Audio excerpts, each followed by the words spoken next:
Hey everybody, welcome back to the podcast. Dialog choices, that's what we're called. I was like, hang on a minute. You need to change the name of the voice chat to, instead of podcast, just being Dialog choices. Yeah, I need to remember the name of the fucking podcast. Because we're going to talk about Genshin Impact again because Andrew's talking about it. But first I want to bore people so if they're here for clickbaity reasons. So they run away before you get to the if they get takes. bored and stop watching, then I don't have to deal with the comments afterwards. So let's start. Let me talk then, because I will bore everybody with Alex Hutchinson instead. Alex that one as well. Our other topic that we had in mind for today. I am not up to date with this. Wait. The thing in sorry. chat. Yeah.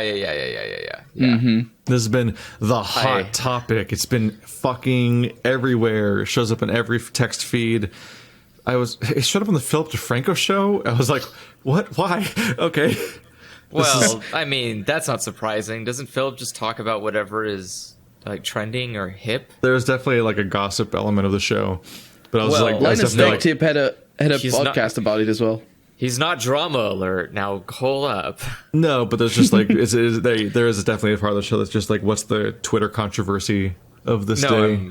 I'm making a joke. It's just like, that's all. Yeah. Most news is just gossip, but turned into profit. The difference is Keemstar like monetizes like attacking people. Well, and is just Keemstar's not in so many ways a trash human. He doesn't do. He's not doing gossip. He is literally creating conflict. Yeah, no. That's his. Yeah, no. He was always bad, and he only got worse. Blah. But the thing that happened is this Alex Hutchinson guy tweeted, streamers worried about getting their content pulled because they used music they didn't pay for should be more worried by the fact that they're streaming games they didn't pay for as well. It's all gone as soon as publishers decide to enforce it. The real truth is streamers should be paying the developers and publishers of games they stream. They should be buying a license like any real business and paying for the content they use. This is wrong on so many levels, like where to even start. I think we should address, though, that this comes on the back of Twitch changing the DMCA takedown rules. I don't know if you guys heard about that, but basically what happened is... but I don't know that much because I'm not on Twitch. Yeah, I don't know much either, but I think as far as I know is any VODs and any clips that include copyrighted material, they basically crack down more on it, and people are basically having their stuff taken down because a lot of streamers stream to music in the background. I've been from day one. I was constantly confused by that. I don't know. I don't understand that either. Yeah, because like I've been doing this for like a decade, and I'm just like, what are they doing? What are you doing? Whenever I see somebody just casually streaming music the entire time, and I'm like, that's not allowed. Well, they don't know that. That's the thing about streaming is that unlike YouTube, you know that because when you upload the video, you're immediately slapped in the face with YouTube going, you fucked up. Whereas Twitch doesn't tell you that you fucked up at all, ever, because you're live, so it's never gonna show up. And in the middle of the stream, it doesn't say like, "Hey, by the way, you're playing a really popular pop song. Maybe you shouldn't do that because we're gonna have to stop your video soon." So although back when I did stream to Twitch, like back during like Lords of the Fallen and other shit like that, they would get flagged as copyright, and like huge chunks of my video would get muted. But that's after the fact. But that's when you're fact. Yeah, isn't that when you're streaming? Everything is normal. Is it now taking down people's streams while they're happening? Are they live monitoring it, or is it still just VODs? The difference is now they're being a little bit more they're being a lot more scrutiny with. So how does that affect you when you're currently streaming? I think it's still the same. Yeah, it's still the same. The difference is that back in the day when people were doing it, or people doing it now, is that people don't think about the VOD portion until after the stream has happened. Whereas with YouTube, you can't even put your video up there. Well, I was confused because I said that they used to mute VODs all the time, and you said, but that's afterwards. And I'm like, so yes. that led me to think that something was happening during the stream now, but you're saying it's still afterwards, so yeah, it's exactly what I said. Well, the thing that I said happened in the old days is still happening. Yes, still happens. Yeah. The difference is that they've vocally told people it's happening. Oh, he's gone. Yep, I know. What? I saw that as well. He said they vocally, and then it just stopped. I think his internet connection went down. Oh no! Okay. He was the one doing the explainy. We can resume. Oh yeah, he's gone now. Well, Note down the time for editing. Oh, he's back. editing. Well, we don't know how long it's going to take. A whole 5 Oh, minutes. the intention is to bore people, so I guess this is exactly what we're looking for. Well, and we're back. Andrew dropped for 3 minutes, but now we're back, and now I lost the flow of the conversation completely. The He point was explaining, I was trying to make is that Twitch's entire the way that Twitch is built is that you focus more about the content you're making in the moment rather than how people will view your content later in the past. And That's why I was asking what the consequences are when you're currently streaming. So there are no consequences. The difference is what I'm What's saying. the crackdown? So the difference is that they vocally are talking about their cracking down, whereas before it happened and you would just kind of either deal with it or it didn't happen to you. Now Twitch is actively, openly, very blatantly saying we're coming to take your videos if they have copyright material in them, and that is the thing that people are upset about. But it's still just VODs? It's still just VODs. It does not matter to your stream. I'm so confused. You keep prefacing this about being live streams, and then it's not. And then you keep no, but actually live streams, and then it's still not about that. No, and I'm like, why do you keep just setting it VODs. up that way? I feel like I think you're misinterpreting it. The point I'm saying is that the way that Twitch streamers interact with the medium of content creation is in the moment. How their current live stream is happening. They don't care about the VODs until after the stream is over. So, but it only affects VODs and not the stream. Correct. The crackdown only affects VODs. And you keep saying how all the content creation is just about the stream you're doing right now. Yes, it's only about the stream that you're doing. So there's no. So then it's fine. Everyone's fine. No, It's so here's the thing: is that the way that Twitch works, live streaming. When you only do live streaming, the goal of it is to have a good quality stream.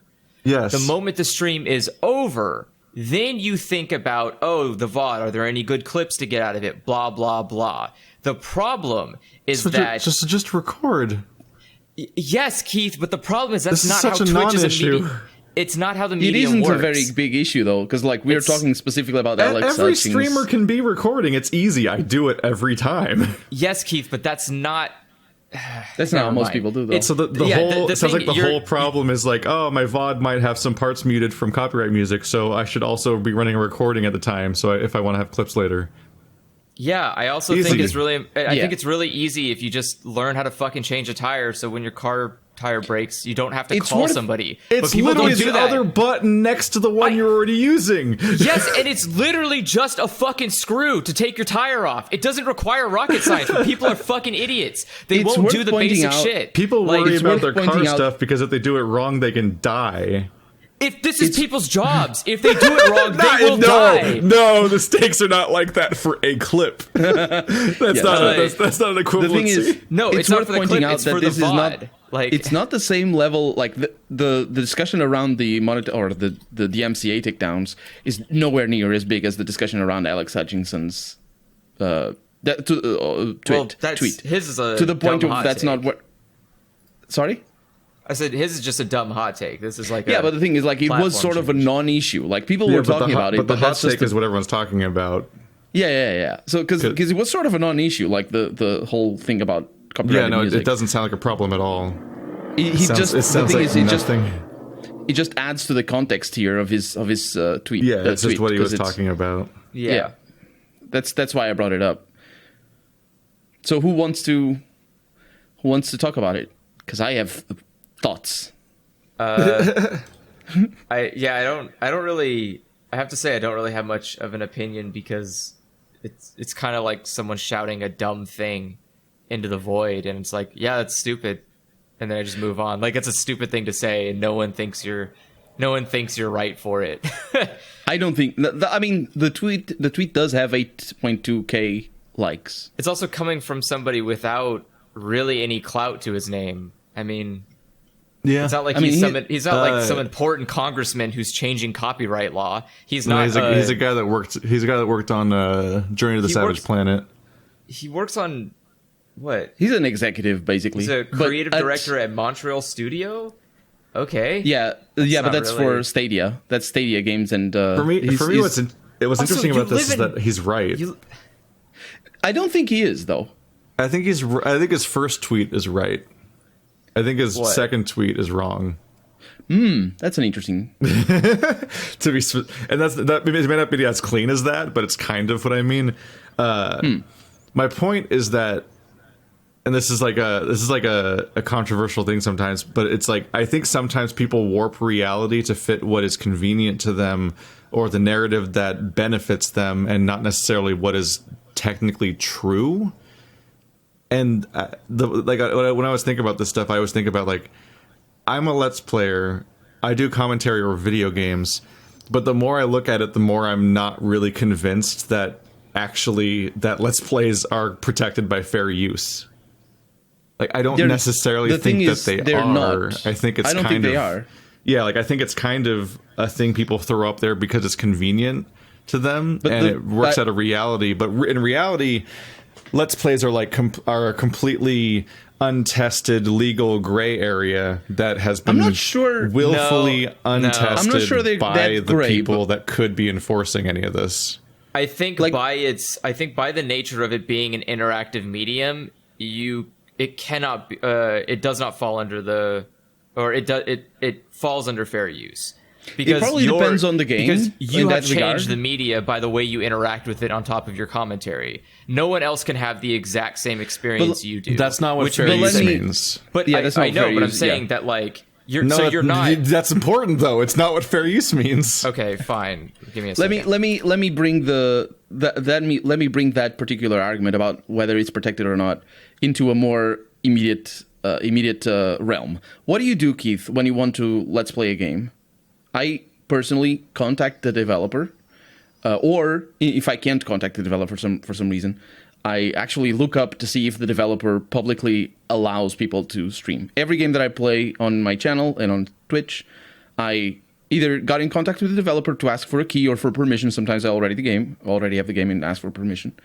Or I know a lot of developers publicly, they even have a page specifically for that on their website. So I think even if it isn't covered by fair use, I think it's still our obligation as streamers and Let's Players and YouTubers to get in contact with the copyright holders to ask for permission, even if it is fair use. Because not only are we monetizing it, we're also like, I think that's just common courtesy, really. So let alone all the implications of the law. But I don't know if you do that. But the thing is, I think a lot of people don't do that. I think a lot of I'm like, that's streamers. I hear that. I'm like, that's impressive. I definitely don't do that. I'm like, I'm busy enough that I'm like, I definitely had paranoid shit early on where I, like when I first got monetization activated, I definitely was like checking like, is it okay with the Witcher people and like things like that here and there. But I like, it's so consistently an accepted thing at this point. That's true as well. Yeah, that it felt unhelpful at some point, but also like expecting people to get back to you in many cases is like when you're a small channel is like not even feasible in many cases. It felt like, but I definitely just stopped. I don't do that at all. The thing is, if you get the key from the developer, you automatically know that it's okay. That is true. Usually because they will, yeah. So that's half the cases already. Unless it's fucking Ratchet and Clank. The fucking reboot where you do a fucking full Let's Play of it over the course of 2 weeks, and then the movie comes out, and turns out all the cutscenes were scenes from the movie, so your entire Let's Play is wiped off the fucking internet. Yeah, even though I got a press key for it in the first place. Well, remember, a press key does not mean you're given access to Let's Play it.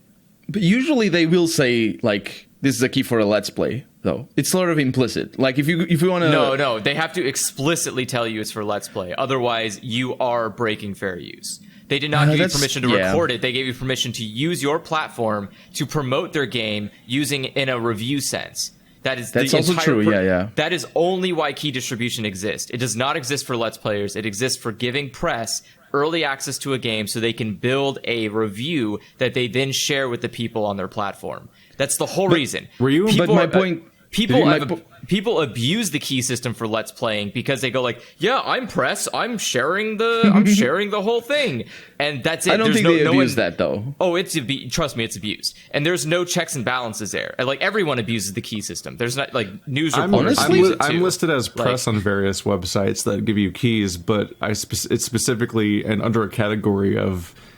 In my case, I think the category is streaming because Let's Play is literally not an option, but streaming is functionally the same thing in many cases. But did you imply that getting a key in a certain way makes it fair use or not? Like, you said fair use in a weird way during that thing, and I was confused by that. Because fair use has nothing to do with how you're given... Like, fair use has nothing to do with permissions. But was it me or was it Andrew? That was me. Sorry, I didn't mean to say fair use. I was like, hang on a minute.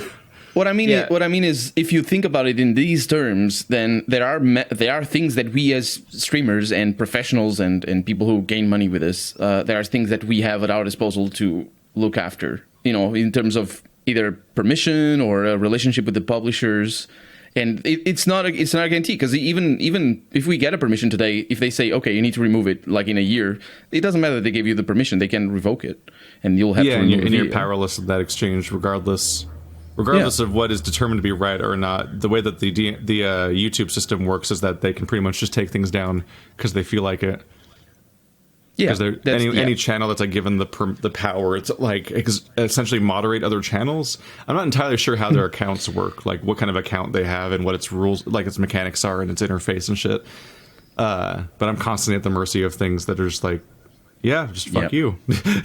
Like, I still haven't gotten my Vampire the Masquerade Bloodlines playthrough back.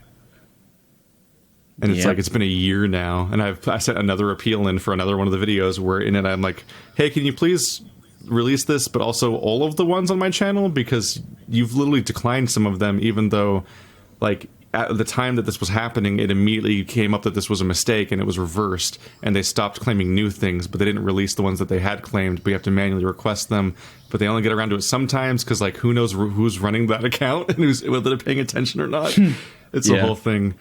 It's just it's an experience. But for me, where the reason I got comfortable just going for it and just moving on with my life was that, one, oftentimes the communication channels aren't necessarily even there, but the big thing was consoles.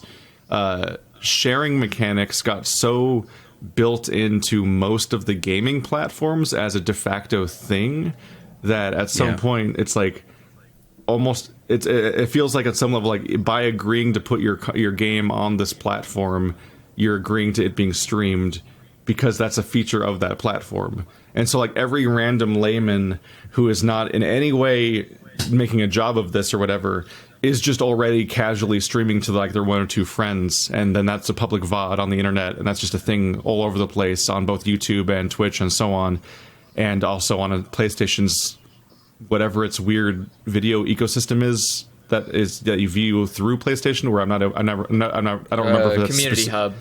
Yeah, like, I don't remember if that's always on Twitch or if it's also sometimes just PlayStation exclusive videos too.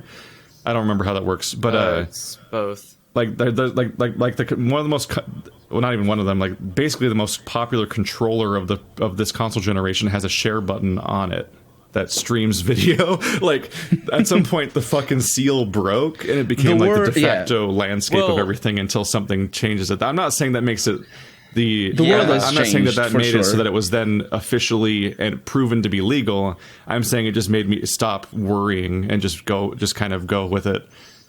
Yeah, I think the world definitely has changed since we started. Like, especially since you started. I started in 2015, but even since then, things are a lot more like everybody. Like, I think I started in 2011, and I think the PS4 came out in 2014. And that's that changed the landscape a bit. Yeah, that's the concerning thing, though, is that things have only changed culturally, but nothing has actually changed legally. Like, even to further reinforce that in the PlayStation's case, they literally launched with HDCP because of the other stuff. Like, there was like, oh, they're going to pirate Blu-rays via recording, even though that's the least efficient way to do it. But then specifically one of the first updates to the PS4 was them patching in a setting where you could turn off HDCP, because HDCP was preventing people from recording their video games. Like, they updated the console to make it easier to record stuff. It's so like there's definitely that particular company's a perspective, like a support for this idea, but that of course doesn't change its legality.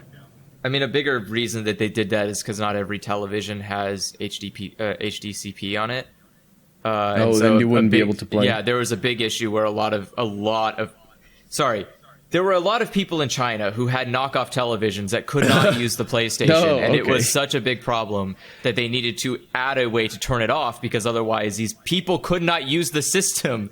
It's sort of interesting that it's the PlayStation to do that, because the PlayStation 1, a large part of its success was how easy it was to pirate their games.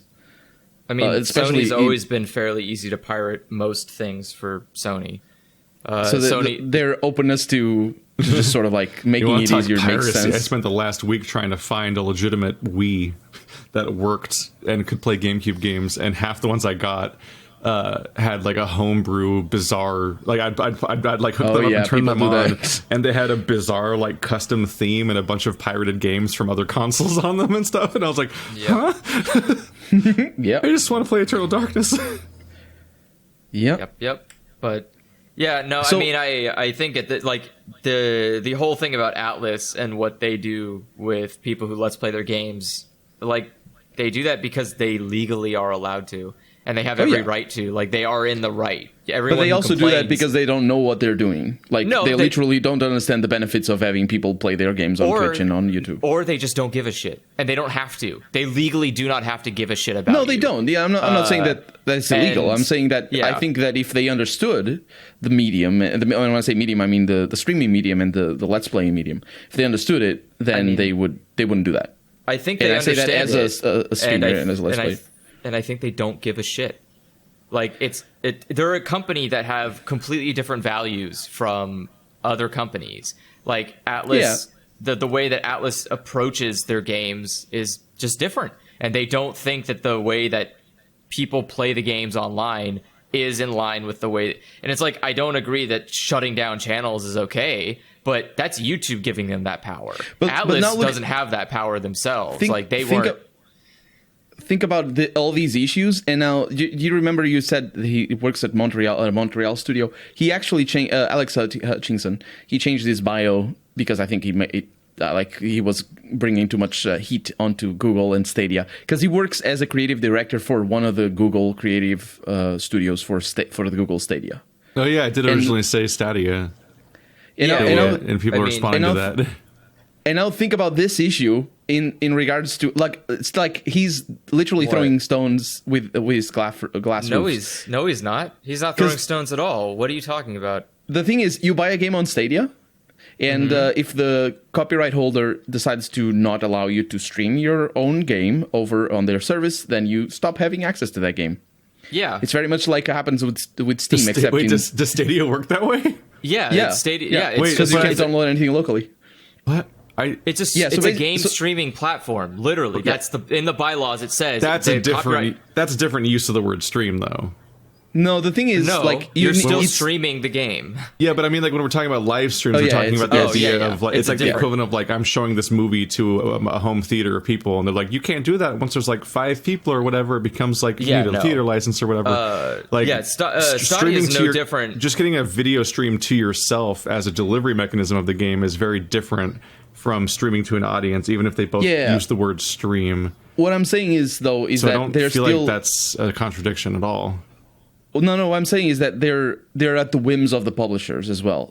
And I think not only are they as Google at the whims of the publisher, they're at the whims of whether they just sell the game on their platform. I think everyone's at the whims of a publisher. Is Google Stadia lifting from a different library, or are people opting to specifically sell their games on the Stadia? Because if they're opting. Yeah, if they're opting to sell their games in the Stadia, they don't have to worry about, like, somebody revoking the rights to streaming. Like, that's not what that means. No, they can revoke. They're selling it on their platform. Imagine, okay, so here's the thing: you could be anti-Let's Play streams of your videos, but still sell your game on a streaming platform. That's not the same. What I mean, though. Then what do you mean? No, what I mean is Let me give you an example. For example, Yeah, let's say this happened earlier with this happened very early in the console's life cycle. I think it was Bethesda. They sold their games over, like, it got resolved, but basically what happened is you bought, like, Doom, for example, over on Stadia, and then Bethesda decided, nope, we're not selling Doom on Stadia, and you had already bought Doom on Stadia, but you couldn't play it because the Stadia wouldn't stream it to you because they didn't have the rights for it. So and it's basically the same as, imagine you buy Doom on Steam, and if Stadia Bethesda doing says a bad job at making an agreement. That's for sure. That's a for whole sure, other topic. That's like if they stopped selling a game on Steam, then you couldn't play it on Steam anymore. It's like that's specifically not how Xbox and PlayStation and Steam work. Like if you bought a game and they take it away, you get to keep it still. Not always. With what? There are games that disappear from Steam and you can't download them anymore because the publisher has total control. I mean, I think there's only like a couple, and probably I've games, never heard of that only happening. Like I have games in my Steam library where their store pages are gone forever, but I can still play them and download them. And I've heard. I might be wrong on this though, but I could swear I heard from games that specifically there was like an ongoing thing where they'd be like, oh yeah, these games are going to get delisted on the Xbox 360 network thing because the licenses are expiring for their music or their characters or whatever. But if you bought them, you'll still be able to download them forever. You just can't buy them ever again.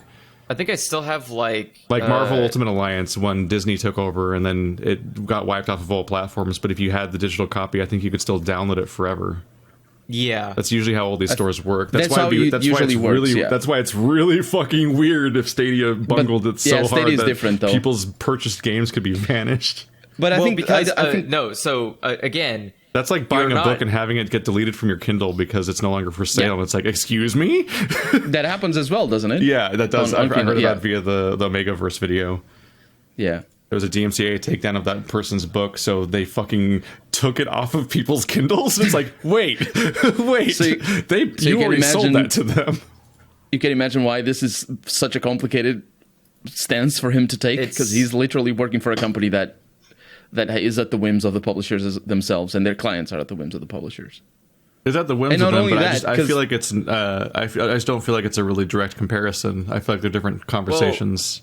I'm just saying the position of the different companies and how they relate to each other, or rather, not the different companies, but the situations are similar enough. I feel that that argument could be made for both sides. They're different, especially since we're talking about streaming, but two different types of streaming. They're different things, obviously. But what I mean is, there's a lot of things that apply. For example, let me read the tweet again. So, worried about getting their content pulled because they use music that they didn't pay for. So basically, he's referring to streams that. He of course means music they didn't pay for the license for. Of course, the license. People keep misinterpreting it as meaning that they bought the music like on iTunes. I'm like, that's not. There's some really bad take tweet responses that just don't understand what he's even saying. And when he says games that they didn't pay for, he also means for a hypothetical license, not for the games themselves, I think. But the thing is, I think there's a parallel here. So, here's a good example, is if you read the terms and conditions for Stadia, you cannot record content that you play on Stadia. You can't do that. Wow. It says, restrictions, you may not use any content in whole or in part as any public performance, use any stream ripping, stream capture, or similar software to record or create a copy of any content, even if no fee is charged, sell, rent, lease, or redistribute access to it, or use content. Oh no, I guess I'm never playing the Stadia. Though. So here's the thing. So this is going into another system, is that when you have like Xbox Live or whatever, the Xbox Game Pass, they may also try to do the same thing, and eventually you get to a point where the only way you can play games is by paying a monthly fee to like get a streaming service, similar system. And you shiver, but that is a good progression to go into because it takes all of the ownership out of your hands. You don't own shit anymore. You pay more, but you pay more. Yeah, as a client, you pay more. Yeah. Oh, absolutely not, because you're only paying $9 a month for access to hundreds of games, rather than paying $60 for No, a it doesn't bunch of matter things. because like a console costs 2 years worth of subscription, and if you are subscribed for the entire lifetime of a console, then you know what I mean. But that's because you're a dummy who plays consoles. And if you have a PC, it's cheap. No, yeah, Oh yeah, I keep having to forget No, that they're Stadia it doesn't have any hardware. Yeah, Stadia has no hardware. It's just a So service. like, it's just a service. But but that's what I'm saying is I think that is the part he's talking about. I think the point he's making is that he's trying to say that people feel like they have ownership over the thing that they bought. Oh no, there is a Stadia game I want to play. Fuck. I don't think that's what he's trying to say, though. I thought there was no Stadia games I wanted to play, but I just remembered Orcs Must Die 3 is a Stadia exclusive. Too bad for you. Can't play it. No. That can't be enforced. I've seen benchmarks. I've seen videos of people playing on like from big channels, which is fine. People can break the law, and that's true. It's completely okay That's to true. do that. The difference is that when their account gets completely demolished, or Google owns YouTube, if Google goes, oh wait a second, no, and just deletes it from the internet, you can't complain. You can't go to court because they say you literally accepted our broke terms and the conditions contracts. that say you cannot record this shit. And if Google is saying that about their own software when they own YouTube, that's the indication of like that's where they want to. That's the future that needs to happen. In the eyes of a publisher, I will say that I think I'm very much of the opinion that the subscription models are made, or they're made in a way that they masquerade they mask the price that you ultimately pay, and that happens with Spotify. That happens with Netflix, any subscription service that people subscribe to. You pay so much that you would not accept as a payment if you had to pay it up front. I don't know about that. That is a little bit rough. Like, because I would argue go I've gotten more out of my Spotify subscription than I would have if I bought an album for every single person I listen to. Because I've listened to at least double the amount. I'm not saying that what you're getting. I'm not saying that what you're getting out is not, worth the price. I mean, in many cases it isn't, because there's a lot of situations where people just have to subscribe to a bunch of, or to one specific, like for example, I don't know, you want to watch whatever Witcher. Where's Witcher? I don't know. The Netflix. Is it Disney Plus? Netflix. Okay, so imagine you just want to watch Disney stuff, and then you also want to watch The Witcher. You are gonna have to pay for Netflix even for a little bit. But so it people don't have time to get the most out of all of their subscriptions, especially when they have multiple ones. You can do free one trials. is just one, it's fine. But the thing is, seriously, you can make a fake email account, go down to the store, buy one of those prepaid Visa cards, use it to pay for sign up, because you have to put in a credit card, give it the prepaid card, and then when you're done, use the card somewhere else to make it go away, and then just go buy a new one if you want to set up another 14-day trial. There's tons of ways. Trials. There's tons of ways you can just abuse free trial systems. What I mean is the subscription is an easier way. I think for a console, it's a very good example for just as a thought experiment. Like, a console costs $500, and divide that $500 by, let's say, 2 years, and that would be $20 a month, more or less. Just now, ask anybody if they would want to pay $500 for a console, or they would pay $20 a month for the same service, because that's what Stadia is proposing. And especially for people who are either getting into gaming, or maybe they're getting the console for a friend, or for a family member, like a kid or something. I think the appeal of the subscription is there because it masks the price. It doesn't mean that you're not going to pay it, especially. I mean, I don't know if, especially if you have contracts where you have to continue paying it for a year or whatever. But it doesn't mean that you're not going to pay it. The point is, it masks the price, and especially if you're going to continue paying for it for the rest of your life. If you come from a place where your life. What? No, for the rest of your natural life. Aren't you going to watch television for as long as you're interested in it? And do you have plans of stopping watching television? You know what I mean? And it's like video games. So I buy a PC. I don't want it to break in the next 5 years, and that's way beyond the price return of a subscription service. Is what I mean to say. I don't live this style of life in your example. I only pay for the things that I use, and like I cancel a streaming service the moment I don't need it anymore, because I can just go back anytime. I don't need to. So, but that's not what they're. That's you're sort of like you are sort of gaming the system because they're not made for that. The subscription services are made so that people can. I'm pretty sure that's what they're made for. They're made so that you could the incentive is that you can sign up and get rid of it any time. The difference is that normally you are supposed to, as a consumer, feel like concerned about quitting, because then what if you need it like a month from now and you don't want to go through the hassle of setting it all up? I don't give a shit. I'll go through the hassle. That's why I say you're gaming the system. I think the hope is that each platform has enough content that you don't want to unsubscribe because there's something to watch still.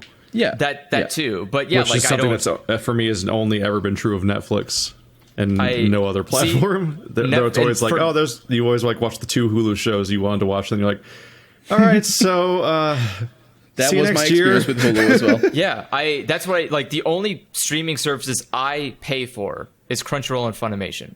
That's it. I don't need the rest. My family pays for the rest because they want to watch weird shows for some reason, so they do that, and I just piggyback off that. But if the rest of my family died and no one paid for Hulu and Netflix, I that's wouldn't. How they will play. That's what I'm saying. They're paying for the rest of their lives. Netflix. That's literally the only way I could lose it is because I'm not like there is no reason for me to ever buy it. I can't get anything out of Netflix because anything that Netflix has, I can just go fucking steal for way less of a hassle than it would be to go on Netflix and browse to what thing I want, figure out, oh, well, shit. Okay, well, I got to wait for 6 months for it to come out of Netflix jail. So then I can watch the anime I want to watch because this is why it's made. Or I can literally just go to one website, click download, and watch the fucking thing right now. Like, I'm not going to do that. I'm going to pay for the services that offer me the thing that I want to watch now. And for services that don't do it, I'm not going to pay for it. Like, but that's not the hope of the people who make the services. And it's not... Then make a better product. That's not my problem. But, like, at the same time... When you're talking about so many people, it's not even about hope. Is they know for a fact that people will subscribe and forget about it. And again, base their service... I know it's not like what I'm saying is you guys are arguing trying past to each argue other. against. Yeah, sorry. I said you're arguing past each other. You're making two different points. I'm not trying to argue against the way you use it. I'm trying to warn people, and I'm trying to sort of argue against Stadia because that's what I'm trying to argue is like I don't see a problem with it because for yourself though. But for anybody can do the method that I'm doing. It's not. It's not like it's. But the fact that they can do doesn't mean they should. Why? Because if you're only playing a game for like an hour a week, paying for Stadia is not beneficial, right? Yeah, agree. That makes sense. If you're only going to play like one game a month, it doesn't make sense to pay. Well, I guess it does because you could pay $10 for the month. Yeah, it depends on the situation, and then go do something else. It depends on the situation, obviously. But the thing is, I'm saying I'm so confused how we got here. None of this has anything to do with fair use.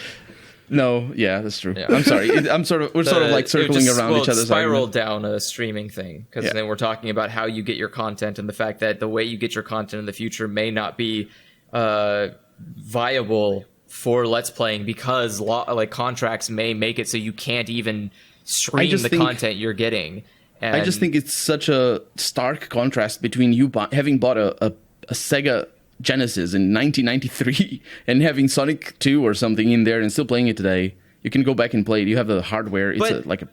But in comparing that to a volatile thing that Google will for sure shut down, I can promise you that Stadia will die. That's the terrifying thing about games being streamed is that it's games as a service, but every game as a service forever. Yeah, and the moment that service goes away, those games literally don't exist anymore. Just like many, many, many phone games, where it's like there's like the really depressing lists you can see of like the most popular and beloved phone games of all time, and how like 80% of them don't exist now. Wow, Keith, you figured out why Andrew Jackson hated banks. Like Infinity Blade. Congratulations. Infinity Blade's just gone. Yeah, that's just so weird to think about.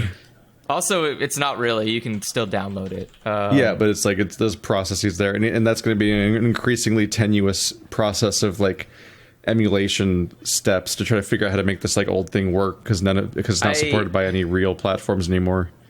And it's also illegal to do it in emulation. So that's the thing. I agree. I think that laws would need to change to accommodate a new non-ownership world in that regard. Like, okay, yeah, if this thing is on a platform that can then just remove it and no one else can have it, how do you counter that? And the counter to that is like, well, you make emulation legal. It's completely legal to just play a game as long as it's no longer available to purchase on a store shelf. And I think there's mechanisms in the law that would allow for that without a big uproar from publishers. Like, for example, but you don't want to listen to the publisher. Like their entire but like premise they're is the lobbyists. They're the ones that have money. They pay for the politicians to make the laws. You know how it is. You don't listen to the people with the money. What? No, that's not. We're specifically talking about U.S. people laws with the here. money, you don't get the money back. No, like, but that's how the world works. That's how the world works. You don't get your money back, and you listen to people with the money. That insinuates that there aren't other places in the world that aren't like. Isn't that the reason why copyright capitalism? I mean, yeah, but like we're talking specifically about U.S. laws and all of this. Like the U.S. has such a relevance to how any of this works. U.S. is a dystopia. I don't know what. Yeah, you're but like, for. Isn't that the reason why the copyright laws have been extended? Isn't in Mickey Mouse or something? The reason why the copyright laws are like, I think it's now up to 90-something years, where they were like 30. There was a set policy, and then Disney keeps pushing it back continuously in a way that coincidentally always benefits them. Yes, it's on purpose. It's not coincidental, and we need to understand that it is on purpose because they do it on purpose. No, I know it's on purpose. That was a joke. I know. I know. But like, the point needs to be put across because it's very easy for people to just sort of fall into the song that the publishers sing. And when I say publishers, I include Disney. I include every. I mean, I think at this point, I feel like people generally understand that this is what's happening with copyright. It's just that nothing's going to happen about that. Yeah, I don't know. Yeah. I mean, we don't even live in democracies. Like, we don't have the power to do much of anything. Yeah. All you can do is protest, and then everyone polices how you protested because you're doing it the wrong way, and so on. That's why I'm saying, like, I don't understand. I don't get this this feeling of like, I own everything I own, because if I don't, then I will own it. You can't stop me from owning something. Literally, I will find a way to take it. If you depend on somebody else, like imagine all the videos that you have, but that you have access to on YouTube. You don't, unless you download them to your server. Instead of having a conversation about fair use and whether or not it applies, we're just like, fuck it, piracy, good. Just advocating for piracy and skipping the topic entirely. And downloading YouTube. No, I'm saying that, like, if something is being taken from you, you just take it back. Like, that's the point of piracy. The that point only of piracy works if everybody works if everybody sticks together, and that's why. Oh, sure. I am definitely being. I know what you. Yeah, I'm going at this completely solo. Like, I don't care if the rest of you don't get to experience stuff, but I'm willing to experience it. So, like, seriously though, there's so much, like, good fucking luck trying to keep up with a lot of anime, for example, because where do you find half of it? Where do you find it? Where do you find it OVA? Well, you got to hope that the streaming service gives that OVA to you. Well, will they? Probably not, because there's no incentive to do it. Why are they going to do that? You have to go and do it yourself now. Go buy the DVD, go watch the OVA, and then maybe go find a translation online. Not our problem. And so, or alternatively, I know exactly where I can go to get a copy of that OVA and subs at the same time. But let's bring it back. Like, let's bring it back to this, because we're like, the way YouTube and Twitch works. We're like an hour in. We got to course correct to the original premise and even start to answer it, because we really have. You're right. Just bring it back to this. I think you guys get into like a feedback loop. That's just my fault. We need to go for it. when we have a YouTube channel or a Twitch channel, we're always working with those. We're never working outside of the system. So if a law says that this is why it's important to to talk about. Yeah, there's no like nuh-uh clause when you get a DMCA takedown, and you're just like, no, I don't believe in those. So I have a deviant rule system that I follow by, and this is a yo-ho. I was like, no.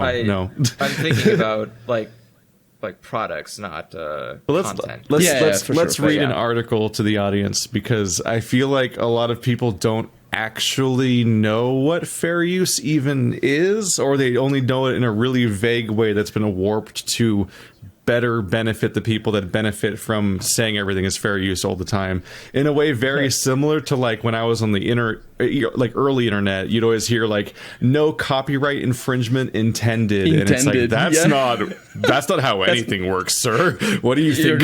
What? You can't just like you can't just like wave away copyright infringement and be like, but I read a Facebook post that if you put that in there, then it will avoid copyright litigation. It's so good that sometimes it's not even copyright infringement intended. It's copyright intended. No copyright intended. Sometimes people say that. So you were going to read an article?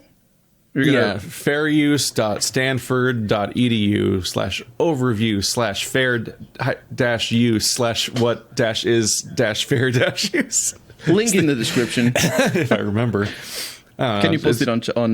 I literally searched fair use, and it was the first search result the first result is copyright.gov, which technically might be more useful, but I don't like the formatting of that page. What is fair use? In its most general sense, a fair use is any copying or copyrighted material done. Any copying of a copyrighted material done for limited and transformative purpose. So first off, we're already in a problem here for Let's Plays. It says limited and transformative, meaning not just the whole thing. Purpose, such as to comment upon, criticize, or parody a copyrighted work. Such uses can be done without permission from the copyright owner. In other words, fair use is a defense against a claim of copyright infringement. If your use qualifies as fair use, then it would not be considered an infringement. So what is a transformative use? If this definition seems ambiguous or vague, be aware that millions of dollars of legal fees have been spent attempting to define what qualifies as fair use. There are no hard and fast rules, only general guidelines and varied court decisions, because the judges and lawmakers who create the fair use exception did not want to limit its definition. Like free speech, they wanted to have an expansive meaning that could be open to interpretation. Most fair use analysis falls into two categories: commentary and criticism, or parody. So here's commentary and criticism, the one that's relevant to us. If you are commenting upon or critiquing a copyrighted work, for instance, writing a book review, fair use principles allow you to reproduce some of the work to achieve your purposes, aka a quote. It doesn't say that part, but I'm just clarifying because that's definitely what they mean. Because that's the only way to actually use a book, actually. Some examples of commentary and criticism include quoting a few lines from a Bob Dylan song in a music review, summarizing and quoting from a medical article on prostate cancer in a news report, copying a few paragraphs from a news article for use by a teacher or student in a lesson, or copying a portion of a Sports Illustrated magazine article for use in a related court case. The underlying rationale of this rule is that the public reaps benefits from your review, which is enhanced by including some of the copyrighted material. Additional examples of commentary and criticism are provided in the examples of fair use cases. So for me, it's a really cut and dry interpretation here where Let's Plays are not covered by fair use. Video essays are. I can give you an example. Video essays are pretty covered. Barely. But the thing is, even like when like Nintendo, for example, was claiming video essays with any footage of their thing, so they treat it as the same. They don't, though, because if it's fair use, it's a defense. You have to defend that, though. That's you have to defend, you for sure, are the one sure. that has to prove that is fair use. And let me tell you, it's not going to be worth the effort. No, yeah. But what I mean, I think there's an example here. I'm saying a video essay would be fair use if it went to court, but obviously in the world of YouTube takedowns, someone just presses a button and then you're fucked in most cases, because you'll probably won't even get a manual review. So it depends, but again, even a video essay, it depends on how much footage is used. There might be the judge might consider that, like, well, you used too much of their footage. Yeah, you gotta cut it back. Like, that's the thing. Is like this law was written happen, though, at a time when the most transformative use was just literally writing something. Like just fucking books you can't But copy. I don't think Like- I think there's a direct parallel here though.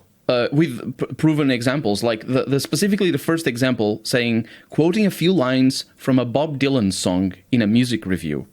I think that has, for example, we've seen lyrics sites being pulled down because of copyright issues. Lyrics from songs. If you put the whole lyrics up, the authors can take them down because of the copyright issues. And you've seen as well music tab. When I say music tab, I mean that's for the guitars. Music.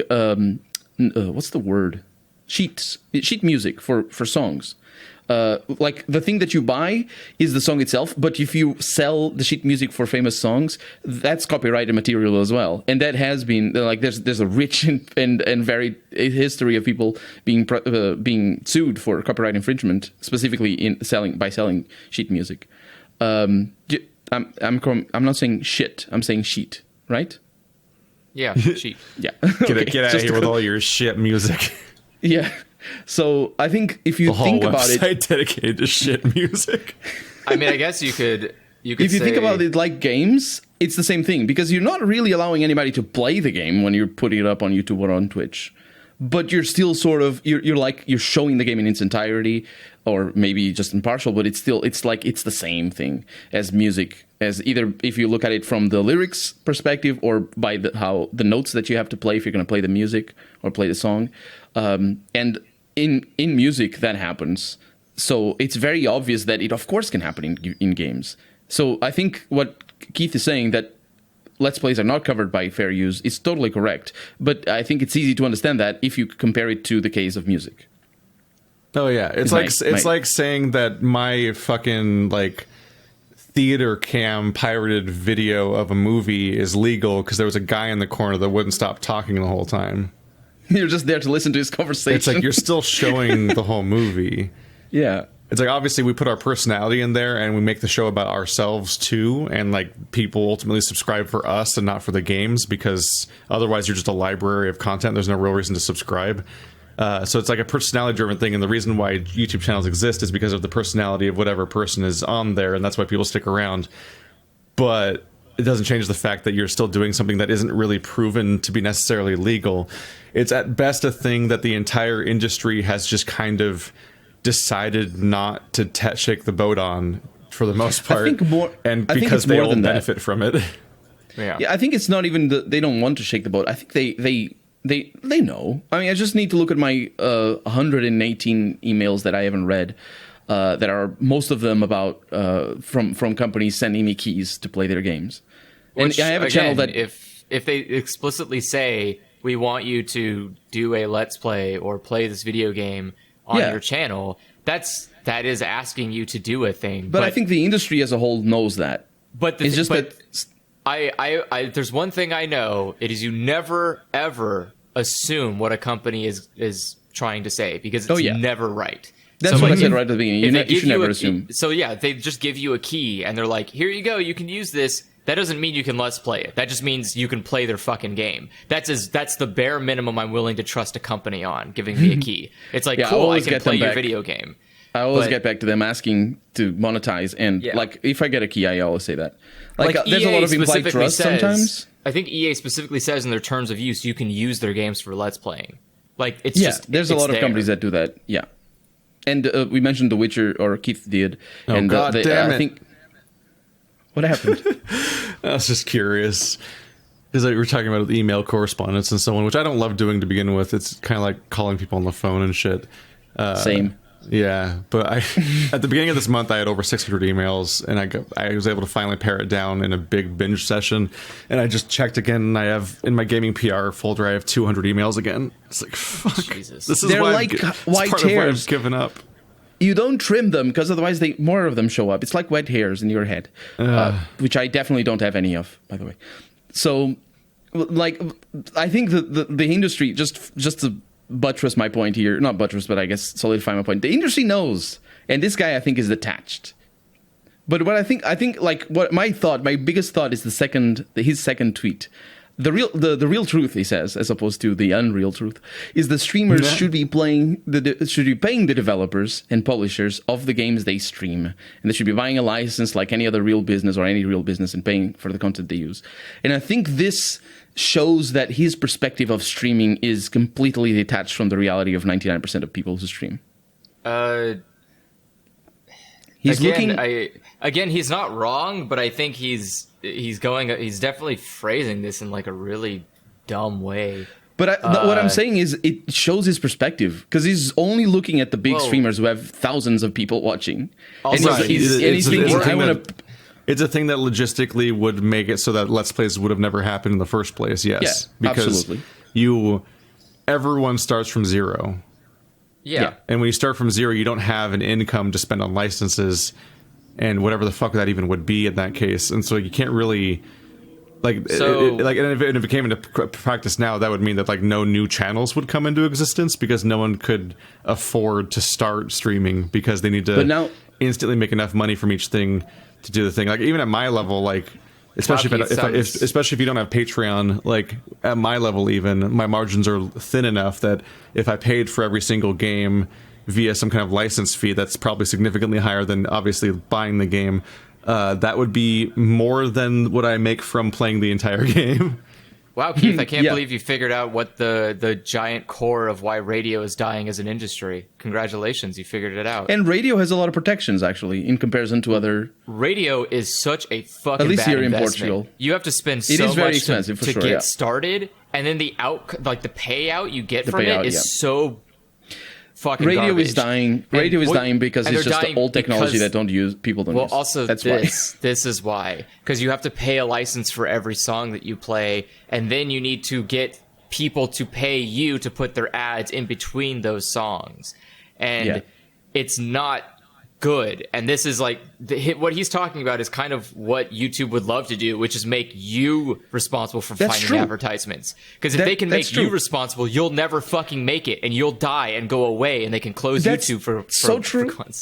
That's what I was going to say. The thing is, like, you look at this reality that he's proposing, and Twitch is like, yes, I would love that to be the case. Because what Twitch wants is for the small channels not to exist, and it only to be the big channels. No, and it happens for any platform. Twitch just wants it to go away. Twitch just wants Twitch to go away. It doesn't want to pay for it anymore. It's a fucking waste of money. But it's only a waste of money because there are so many small channels. If they could pivot, it's a waste of money because video streaming is a huge waste of resources. So expensive, for it's so expensive to do over cloud computing, which is literally the only way you could sustain this kind of infrastructure. I think they would be profitable if there were only 2,000 channels and everybody had like 10,000 viewers at the same time. I think it would be profitable. Congrats, Colonel! You figured out how cable works. And that's why exactly I'm saying why cable is television is the way it is. If Twitch could have a say in this, if Twitch could say, okay, from now on, everybody that streams games needs to pay for a license, they would do that. I swear to you, they would kill all the small Twitch channels. And YouTube are at a point and where they're like, all right, we're successfully a big behemoth industry, and that we got there on the backs of everybody starting from scratch and getting here via pure enthusiasm and working for free for years and whatnot. But now that we've made it, it's really for our best if like millions of you vanish now because even Patreon did the same money. Thing. Even Patreon had an attitude that was like that. They do you remember when they started to change how the small payments worked? For €1, I think. I don't think the Patreon was the same topic, really, because I don't think they really have the same kind of hosting costs, where I don't think... But that's what I'm saying. Even Patreon was just being scummy. Yeah, Patreon inherently scales, so it doesn't really matter if you're a small creator or a large creator on their platform. Instead, it was that they were just trying to find a way to recontextualize the math behind charging so that they can just make more money from it and hope that nobody noticed that they were making a change that hurt everybody but them. That's why I'm saying they have the perfect case scenario where like they got the gig going. It's amazing. All they have to do is to stop being under capitalism, it's never enough to just sit at the thing that's working right now. You always make the next step of how do I extract more while not necessarily spending more or contributing more or actually offering any more features? How do I just find what can I get away with? That's the whole system. Absolutely. So that's why I'm saying this is scary. This is scary stuff, honestly, because it is a possibility that. I say scary as somebody who makes videos, obviously, and certainly as somebody who watches them. I find small channels that I enjoy a lot every once in a while, and and you can see that they don't have the experience, they might not have the chops, or they just don't have the time to put out content as I would want it, or they don't finish the Let's Plays or whatever. But the small channels, I think, for somebody who watches Let's Plays are where it's at. And there's so many tiny channels. Like, I made that video recommending all those channels that are smaller than mine, but like I've been thinking of potentially doing a second video because I have so many more that because I didn't even try to actually go through my subscriber list when I did that. I know so many more channels. I mean, so it's really, I feel really rough because I know enough about tech that I can't really give an opinion that's fair because I'm coming from a place with more knowledge. But I think it's stupid that people put all their eggs in one basket. I get it's convenient, I get it's easy, but relying on a company to host your video has always been a really dumb thing. Always. I think it's only a dumb thing. People are just starting to learn that now when their like livelihoods depend on it, and they're like, wait, this giant company can just end my career if it wants to, and that's kind of scary. The problem. I think that's the problem. There's no laws, there's no protection for the end user, and those laws could exist. If like Europe has a more good luck. Yeah, Europe has more of a little bit of a background in that, in making sure that companies are accountable and have more of a little bit of social responsibility. But don't get me wrong, it's not drastically different. But we could live in a world. We could live in a world where we put our eggs in all of our eggs in one basket, like Google, in a world with big corporations that still wouldn't have that problem. Like, it's not inherent to the system that it's dangerous to bet everything on Google or Twitch. No, I think it's possible to create a system like this. I think there are some things are like a grocery store is a good place to put all your eggs in one basket. It makes sense to sell all of your food and all of your products in one convenient location. It doesn't make sense to only live off of grocery store brand food. It makes zero sense to like, you cannot live unless you buy the specific company brand mac and cheese. Like, that's not good, because if you put all of your eggs into that, like, there are different ways that you could get yourself into a committed situation.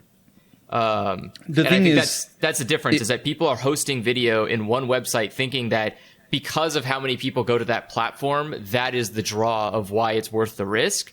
But there is a way that you can take advantage of that platform and move people away from it. And that, I mean, people are like trying to, different platform types and different groups are trying to figure out how to diversify and so on. Like, you have like, is it Curiosity Stream? Is that the one that like a lot of the leftist and video essay people are all like on and so on? Like, people are trying to form their secondary platforms that are like the equivalent of like the Rooster Teeth website, but it's for many styles of video, it's a prohibitively expensive solution. Oh, absolutely. Let alone streaming. You know, unfortunately, that's because, like, for Let's Players and streamers, you make so much content that you can't really afford to host it all yourself. But also, even if you did, there's no mechanism via which that website you made independently would ever grow. So you're still dependent on growth via YouTube and then trying to redirect them to somewhere else. And it's just not, it leads to not, and then you can't like convince anyone to go to your other website because they're like, but you're already on YouTube, I'm just going to keep watching you here. And it's like, people flock to large platforms and don't want to leave them too. And that's because consumers are dumb. Until you're Ninja or something, and then you're like, I signed a deal over here. You have to follow me. But and that's before you consider that if you want to make it dies. Haha, no. Then he pockets all that money. The thing is, the problem is that there's some businesses, and video streaming is one of them, that you can be profitable, or not profitable, but you can be in the black without being in the red at lower volumes of a market. But if you grow, you basically drive yourself out of the market because the expenditure grows faster than the profits. So the sustainability isn't always about the level that you're at; it's also your potential growth.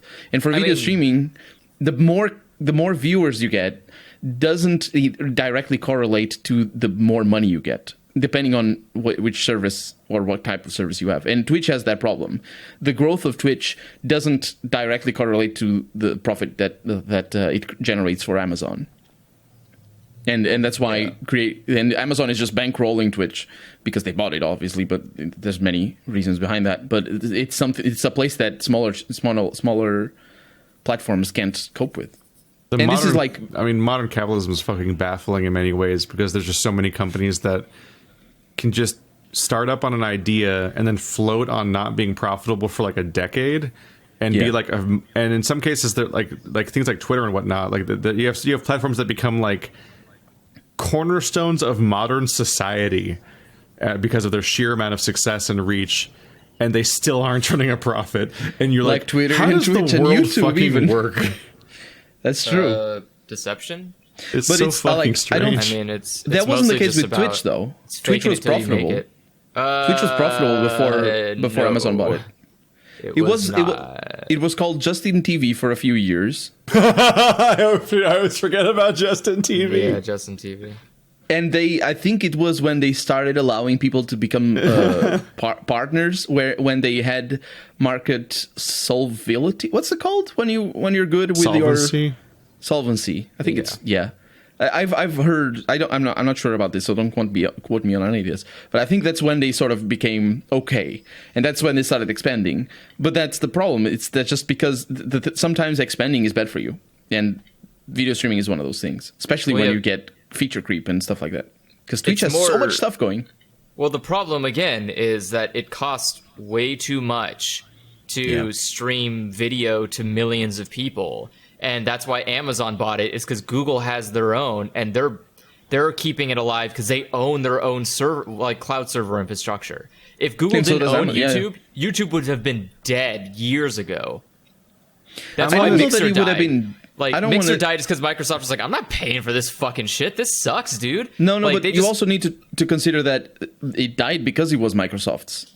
Because if it were independent, it might. The thing is, like, they had to sell it because they couldn't afford to keep staying independent. I see. The Twitch did the same thing. Twitch is like, okay, we have like millions of people here. How do you profit? And Amazon was like, no, you're not. Profits for chumps. Yeah, we'll take that from you. There was no way Twitch would have survived without selling. And that's why they did it. They wouldn't have sold. There was no incentive for them to sell if they could potentially be making the YouTube money. The reason they sold is because they couldn't reach that. That's not a real thing. YouTube doesn't make Google's profit. Google is just a sugar daddy to YouTube. It just sits there and gives it money every so often, and in exchange, YouTube uses its entire reach to sell advertisements. But that advertisement money is nothing compared to like Google.com advertisement money. Oh yeah, that too.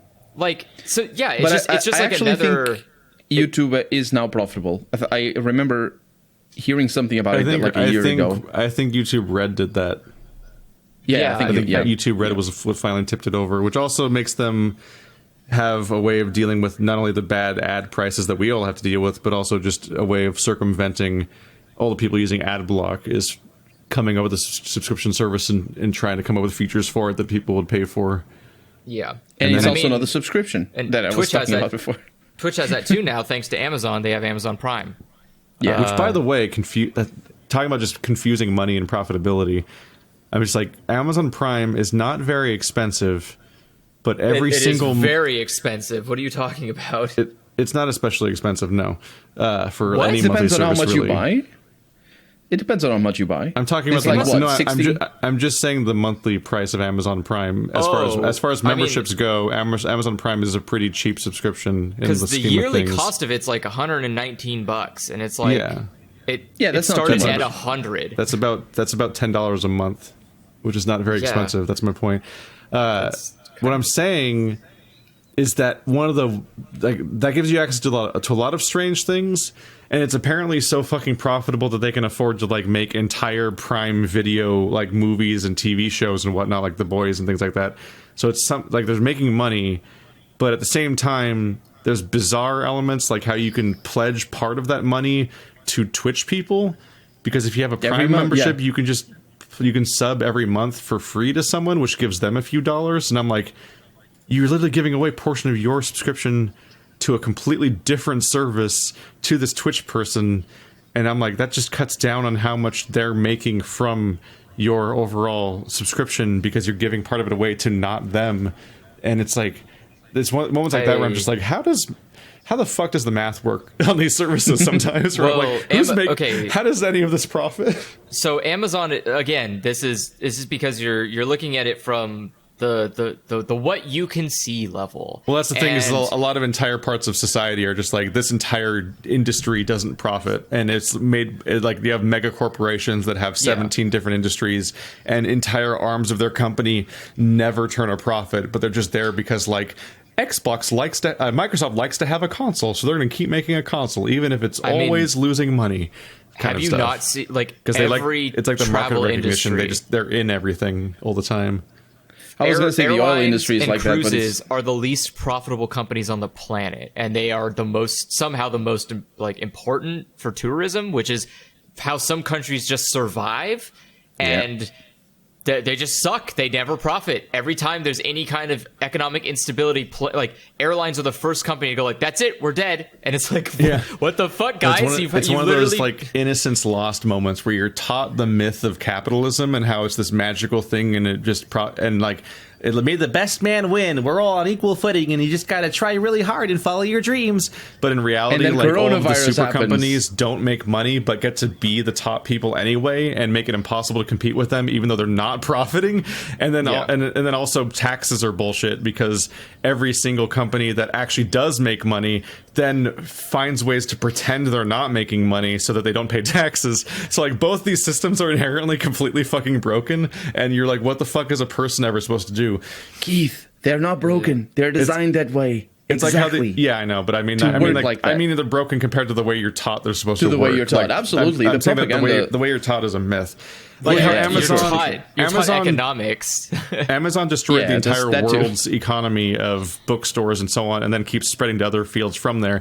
But they didn't even get to be the best bookstore by being the best bookstore. They cheated then too. So it's not even like they were once upon a time just outcompeted everybody via the fair rules of capitalism, and then via their vast wealth started exerting power on society. It's like, no, they literally cheated at destroying all the bookstores while they were being created, because there's a bunch of systems where a company can just not turn a profit and just fucking just undercut everyone in the world and just not be making money in the process, and then just fucking have investments and whatnot. I mean, again, it's not surprising. That's just how it always has worked. The difference is that it's not how it always has worked. Billionaires don't talk about how they became billionaires, because if they did so, then you would all just do the same undercut methods, and then you'd have to patch the holes. It's like, you don't, when you can break into a system, you don't tell everyone, hey, the system's broken right here, this is how you get in.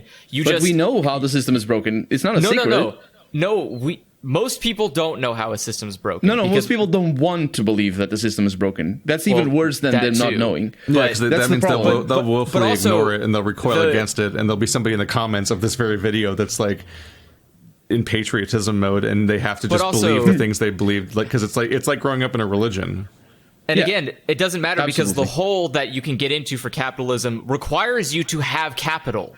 That's why it's called capitalism. Yeah, exactly. Is that you need capital to make it work. And none of us have the capital to do. Jeff Bezos didn't start out as a poor fucking kid on a boat with no parents. He showed up with quite a good, wealthy startup, and then used investment money to literally go, what if we just charge nothing for books while everyone else has to profit? And then we can literally just ride on investments until we destroy book industry. And then we're we the can only raise our place you can buy prices once books. Everyone else doesn't exist anymore. It's genius. And then what did they do? It's why it feels like cult shit when you look back at school, and it's like, now everybody stand up for your fascist pledge of allegiance, and then now that we're done with that, now we're going to tell you about the invisible hand of the market. Like it's Santa Claus. Like there's all these fucking like fairy tales they tell you because they're just teaching you not how to succeed in society, but how to believe in society. Well, yeah, Ooh, the idea, that's such a good take. I love that way of saying it. Which is That is again, that is so true. My that's God. and again, that's the point like that I'm trying to make here is that like that video streaming services can't be profitable unless you have somebody who's going to sugar daddy you. It's just not feasible, and there's no. I don't know that that's true though. No, I think they can be Goodbye, profitable. Quibi.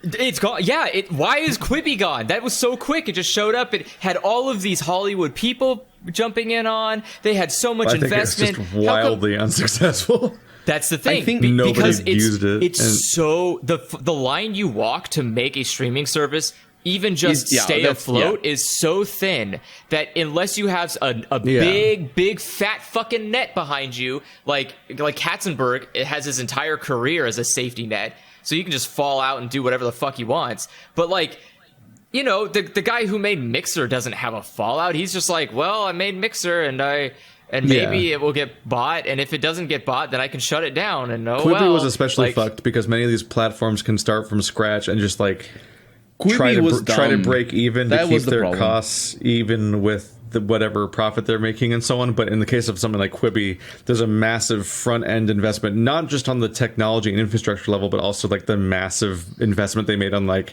talent that made it so they had to hit a certain threshold or they were just fucked. No, Yeah. I think Quibi was the one that was like supposed to be like 7-8 minute videos. Yeah, and you could watch them on profile. That was just dumb. Or portrait, which was So, landscape yeah, or portrait, which was the most dumb thing. Yeah, But the again, the idea is that with the investment that they had with the names, like it's not as if Quibi wasn't bringing in investment capital. Quibi was bringing in good amount of investment capital, but keeping a streaming platform alive for millions of people to watch is fucking expensive. And even if you have good investment platform, you know what makes it a lot easier as well when you own the fucking cloud infrastructure, like Amazon or YouTube or like Google. Like both of them own cloud infrastructure. Microsoft was like, I'm not doing this. It's a waste of money. And Amazon and YouTube are just going to be making more numbers than we ever will. Yes. Are you sure they're not making it? Because Microsoft... Microsoft bought Mixer and then shut down Mixer. Yeah, but in regards to the infrastructure, though, aren't they... I mean, isn't the Xbox Pass supposed to be to allow you later on to stream games as well, like the Stadia? They're using their cloud infrastructure to make that work. Yeah, but Does Xbox One not have game streaming yet, like PS4 does? It does. No. The other kind of streaming, the one like Stadia, because it's also That's what I infrastructure. mean. The PS4 has a whole. It's called PlayStation Now. Yeah. Oh yeah, but you need to have stream you need to have an Xbox though. Well, so the Xbox Game Pass is you still need to download the game. Oh, and you're then talking about the Xbox Game Pass letting you stream games on PC. Yeah. Okay. Yeah, without an Xbox. No, he's talking about like literally you don't need hardware. You just stream the game.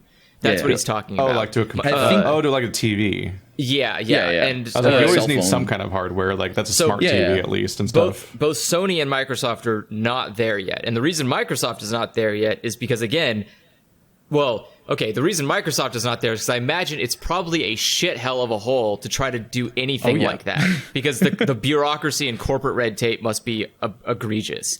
Whereas Amazon is probably the same way, but a little bit easier depending on what they have more of a market control to the point like you look at the way they treat their affiliates on the links alone for Amazon. They treat them like garbage. They they don't care. So I can hear weird patting noises. It's because I'm petting a dog. Amazon is a weird company to talk about, at least financially, so Microsoft gets their money in a very different way than Amazon gets their money, in a very different way than Google gets their money, and that is indicative of how they go about keeping alive certain services. And like Microsoft, for example, has a big fat dumb ass bad habit of buying a bunch of cool shit and then going, uh-oh, wait, I didn't actually want this. And then they just drop it on the ground. Like Skype or Mixer or LinkedIn, or the list goes on. Amazon, on the other hand, when they buy stuff, it's usually because they want to expand to a new market in order to further their platform. So, which is Amazon, the business. And so, yeah, going to Twitch is a great idea, because now you want to buy your merch, sell your merch on Amazon. You want to, like, you can buy a bunch of cool Twitch merch on Amazon. And if you have Prime, you can get it in 2 days free. Or if you get Amazon Prime, you can have access to streaming and Twitch. Like, they're trying to, like, meld it into their entire identity. And Google does the same thing when they buy, like, they bought Nest, and they're like, yeah, Nest is cute. Now it's just Google Home. And you're like, what happened? Yeah, but that to was Nest? just a name Nest change, is still though. there. It's just Google Home now. It's just and, a name change, though. Yeah, and the reason Google Home is important is because then it helps them find more things to advertise to you. It helps build that the AdSense catalog for, like, I see that he buys X and X things because his Nest shows that an Amazon package arrived. So maybe I should try to sway him to buy more Amazon packages. Like, each company has its own different way. And that's why I think, like, I don't think Microsoft was able to make Mixer work, because they couldn't find a way to make it fit into their non-existent ecosystem, because Microsoft doesn't have an ecosystem. They're just Microsoft. They just kind of do whatever exists. Whereas Amazon, they live a lot from the enterprise. They still work based on business to business a lot. Because most of Microsoft's profit comes from selling operating systems. Like, I think, that's their money. And, like, buying Mixer doesn't make people buy Windows machines. So what the fuck is the purpose? And, like, that's like why the Xbox is kind of funky, because buying an Xbox doesn't make people buy a Windows operating system. Like, it's a weird. The biggest flop that Microsoft has done recently in regards to specifically Windows is the Windows Store. That is so bad that it drove away. I think the Windows Store is, like, at least a good push towards something. Like, maybe at least these days it's better. If you want to buy something, buy it on the Windows Store, which you can only do on a Windows computer. Like, at least it makes people buy an operating system. But, like, I have no idea what the point of buying LinkedIn was for Microsoft. What is that accomplishing as a company? It's like, it's the business to business. LinkedIn is still very, very much used by, I don't use it, but sure. I mean, LinkedIn is important and it's used by a lot of people, but what does it benefit Microsoft to own it? Rather than I see what you mean. Rather than say, I don't know, fucking Joe Bonanza's fucking fancy fruits. Like, they could go own LinkedIn, and would it change anything? What does Microsoft bring to LinkedIn that makes it so different? And, like, you can argue, well, they have all these LinkedIn videos and all these tutorials, and, like, you pay for a LinkedIn Gold subscription, and you can get access to a bunch of cool stuff. Great. In the world of 2020. Yeah, and it's like, great. Oh my god, these companies are like. Yeah. Anyways, the whole point, coming back to, the idea is that the less people on these streaming platforms, the cheaper it would be, and the easiest way to make less people on a streaming platform is to suffocate them with legislation. And so, if you don't change fair use to accommodate them, then at any time, for any reason, you can suddenly bring down a guillotine and go, okay, we just got rid of all of these people, and now Twitch can still be sustained by artists and music makers and people who aren't, and, like, just let's chat people who aren't playing video games. And YouTube can just go back to being about blogs and dumb animal videos. But all those people are at OnlyFans now. They're not at Twitch. But that's the thing, is, like, if you don't, like, the idea of buying a license makes sense, because that's how you show it. I think it only makes sense in the sense of how all media has been shown to other people. That's normally how it goes. But it doesn't make sense it doesn't make sense if your goal is to promote your game. Because if you want to promote something, you don't ask someone to buy something from you.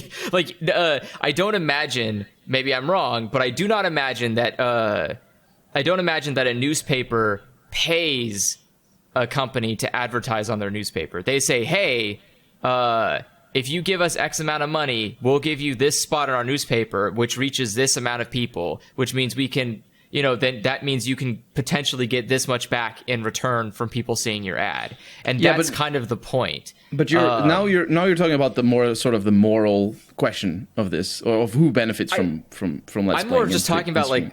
this is how business works, and Let's Playing kind of gets away because it's very easy business. You just buy a game, record it, and then upload it to a channel, and that's about all the work you got to do. Really, you can get a little bit more invested when you start making real money because now you got to do taxes. But beyond that, you're not worrying about license distribution. You're not worried about having contacts in the industry. Reaching out to Michael at EA and making sure, hey Michael, am I allowed to play your newest Call of Duty game or whatever? And Michael's like, well, actually no, you can't play fucking level 5 because we put a cool special in there. And there's a lot of stuff that goes into television. If a television wants to play a movie or even just a stupid shitty show, it has to go through a bunch of hoops and hollers to do that. But those hoops also only exist because of the laws that surround television, because it didn't used to be like that at the beginning. Well, yeah, and the reason those hoops and hollers exist is because somebody needs to make more money. And the person that needs to make more money is not the person that's watching the content. It's or not the person who's making it a lot of the time. No, the person who's making the content is supposed to get the most money. That's the end goal. I'm talking us as Let's Players and streamers. But you didn't make content. I'm making content. No. You're making a commentary track. That's all you're doing. That's content. That's content. Sure. Because you can't play the game. It's not. If it is, it would be a commentary track if there's that stuff for movies, for example. You make a commentary track over a movie, and somebody else has to buy the movie and listen to your commentary track as you listen to the movie. Which is ideally what most game designers would prefer you do, since you're not just I don't think so, showing though. the video. But I don't think there's any downsides. Considering you're making money off of them, off of a game that they made, and there is the argument to be made that yes, showing that you play a game on live stream and then it causes other people to go buy that game, and thus it means the company makes more money and everyone wins. But the problem is that you've made money and you're not supposed to make money because they could make more money if you didn't make any money. But I don't think that's the case, though. I think they look at our money and they say, I want some of that pie. But they fail to see that sometimes, and in this case, I think it is one of those cases where the synergy between two industries, one is the Let's Play industry and the streaming, and the synergy between that industry and the gaming industry is so important that I think Let's Players and streamers making more money because there's more people watching and giving bits and whatnot translates into the game companies making more money. And you see that with some games more than others, for sure. And that sometimes there's a question. But you can see that with GTA.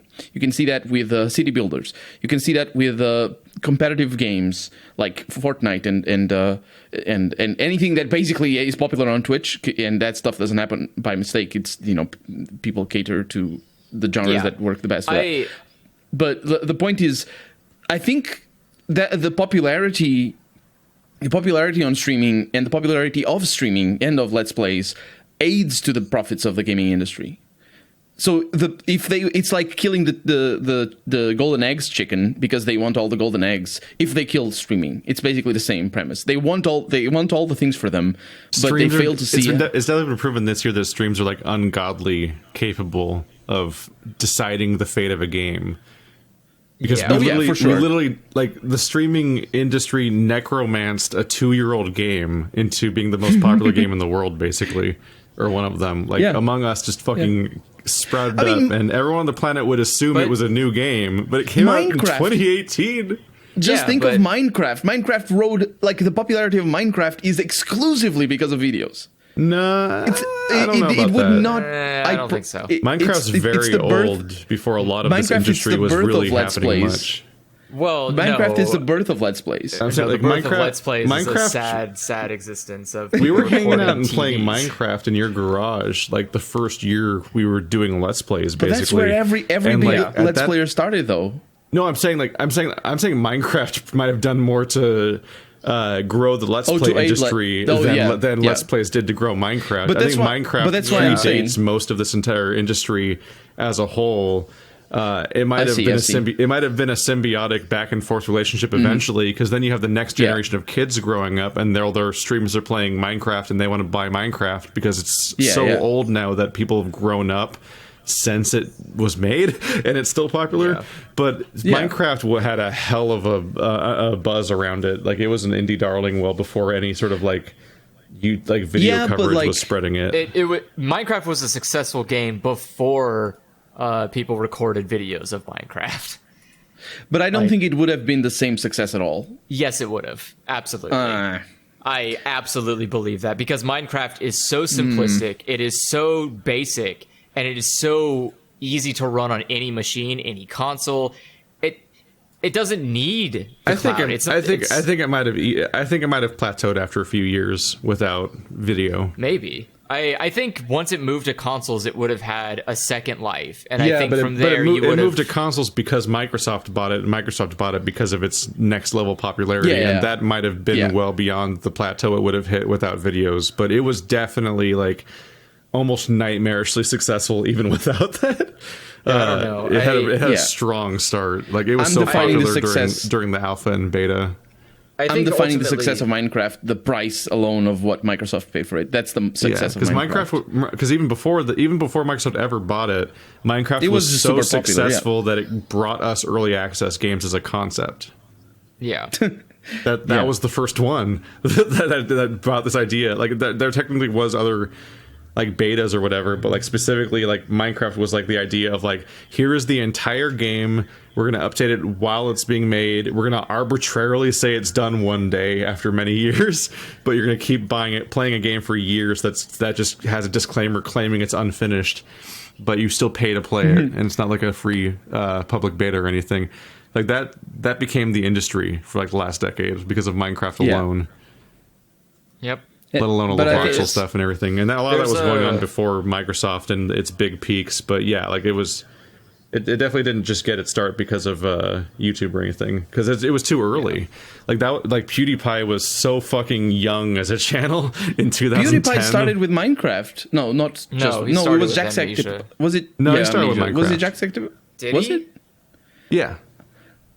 PewDiePie's big popular surge, where everyone remembers him from, was Amnesia: The Dark Descent, but Minecraft started in 2011. Like, it's actually it's really funny to think about. Like, late 2011, right when we started doing YouTube, Andrew, was like the month where like Dark Souls and Skyrim and Minecraft all came out like simultaneously. Jesus. Which is really funny to think about. What a basket of opportunity we had. I mean, fucking squandered it too. I mean, well, that's my life. Ultimately, I think the entire I get to wrap up this tweet. I get where he's coming from. I don't think there's any there is no like middle ground way to make this Let's Play thing fixed. Like, you can't just show up and be all right, I have a solution to make Let's Playing, makes everyone happy. Like, there is no solution. The ultimate thing is like, you should be paying the developers. Okay, every developer? So I need to like chunk out 90% of my profit to go to EA, Ubisoft, Blizzard, fucking Nintendo, fucking like, what? I got to pay every fucking publisher a $10 a month deal like I do with Netflix just so I can play a game? Like, fuck you. That's not going to happen. And you could say like, I'm going to pay what? You're going to pay as somebody who has a gaming, as somebody who has like a gaming PR folder that's always flooded all the time. Like, it is very interesting to see how there's a bargaining situation based on how much subs you have and what kind of game scale it has and whatnot, where they have a completely different expectation from case to case of like whether or not they basically want you to work for them, or if they're going to like wait on you hand and feet to like figure out how to make it work best for you because we just really want exposure. And like it's an amazing dynamic change where like there's a bizarre power. Also, just to issue a retraction, Minecraft launched in 2009. The 1.0 1.0, which felt like it took forever to come out, was 2011.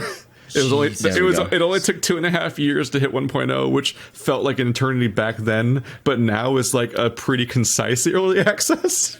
Yeah, that's a pretty short. So Minecraft has been 1.0 for 9 years. Well, I mean, it's 1.16 now. Well, yeah, infinite updates.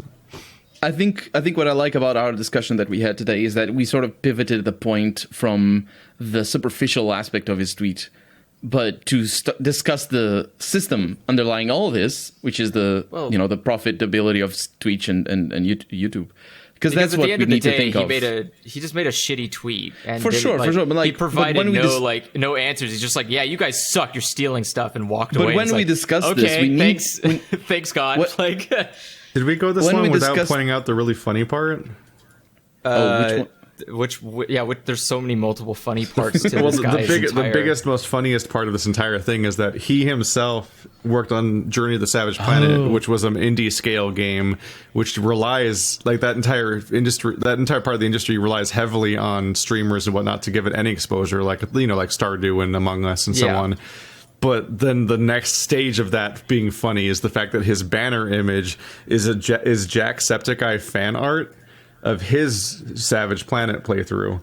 So it's where literally he specifically cut out the signature of the artist as well. Yeah, because on purpose. To be fair, that's how the Twitter banner works. Like, he wanted to fit the name of the game obviously into the frame of his banner. And if you frame it that way, then the bottom, you actually can see just barely part of the signature if you click on it. It's just where it happened to clip. But he could have added a little bit to the sides. Well, it's not his artwork. Yeah, not only is it him taking somebody else's artwork when he's having this kind of tweet, but more specifically, it's just the fact that it's artwork celebrating a streamer that. And it's like him having this kind of stance is like somewhat undercut by having like specifically a streamer of his game as the banner image of his thing. It's like, and he's like, oh, you streamers, you better watch out. And I'm like, okay, your game had official artwork, right? Yeah, but it wasn't what made their game popular. So no, I mean that's the thing is, like, at the end of the day, he just showed up and it said shit and left, but didn't do, he basically flipped a table over and then walked away, and it's like, so is there a better table, or are you just going to be a fucking asshole? And he's like, no, I'm just a fucking asshole. I'm going to walk out. And it's like, okay, look, thanks. Andrew, we went and we discussed and we went to the point that's most important, which is the freaking system of profitability for YouTube and Twitch. Because that's, I think, what people need to think about for the future, but also for right now. Look, all that matters to me is I'm just trying to get to 2020. This conversation has been completely boring enough that we can now talk about Genshin Impact. So. And I think almost all Let's of the people who are here for it have dropped off. So I literally don't know how we spent 100 minutes already. You know what? I'm completely with it. In some cases, literally, because I got up and walked away because the dog was dancing. I think he wanted out. That, as they do. Yeah, good doggo. He was doing the bow. But the pounce bow, where he pounces towards the direction, then bows towards you, like, come on, this way. Oh, come here, you stupid paws. Yeah. They're outside now. But yeah. So anyway, Genshin Impact. Andrew decided he was going to back up his words from earlier, so he decided to play it for a long time. And then I heard he was doing that, so I decided to play it for like an hour and a half. As like a let's try that would like replace, one day's RPG slot video, basically, because that was a reasonable thing for my schedule. And then people got angry at me. I didn't even. Okay, so hold on. I want to keep talking about it, but I'm going to bring up your video because I want to see. It's just the endless sliding scale where it's like it's unprofessional and bad, and how dare you to talk about a thing without knowing about it more. So then I give it a let's try that is 3 times the amount of time I normally give to a game in a let's try, but somehow that let's try is still unfair. But that people don't yell that on all my other let's tries all the time. It's like, you didn't even beat, and it's always an end on the sliding scale of like, it's either like you went in trying to hate it, or like they can always just reinterpret stuff to make it so that any like opinion you have doesn't mean anything anyway, even though it's just opinions anyway. It's still just one person's opinion. Why are they so fixated? But then also, like, you didn't finish the tutorial anyway, and it's not the real game yet, and it gets good 75 hours in, and all these other things, and it's just like, all right. There's always like 500 forms of rhetoric they can use to discount your opinion, which they don't have to discount to begin with. I think people misunderstand. Like when people, I read a tweet the other day that was kind of tangential to this. where somebody says the writing is bad when they don't like the story. And that's not correct, right? Because the writing can be good, but they don't like the story. That's fine for them not to like the story, because the those are two different things. You mean that? But I think people you saying mean that like writing and plot are two different things, basically. Yeah. But I think that's the same thing when people say the game gets good after 100 hours. That's not the game getting good. That's you getting enjoyment out of the game after 100 hours. The game is still bad. Like, people need to understand that you can enjoy bad games. It's totally fine to enjoy bad games, especially when you start to get into mods and you can cheat, or you can just play the game contrary to what was developed like. You can have so much fun with bad games that, I grew up doing that. Because, games can change in quality over the course of a playthrough.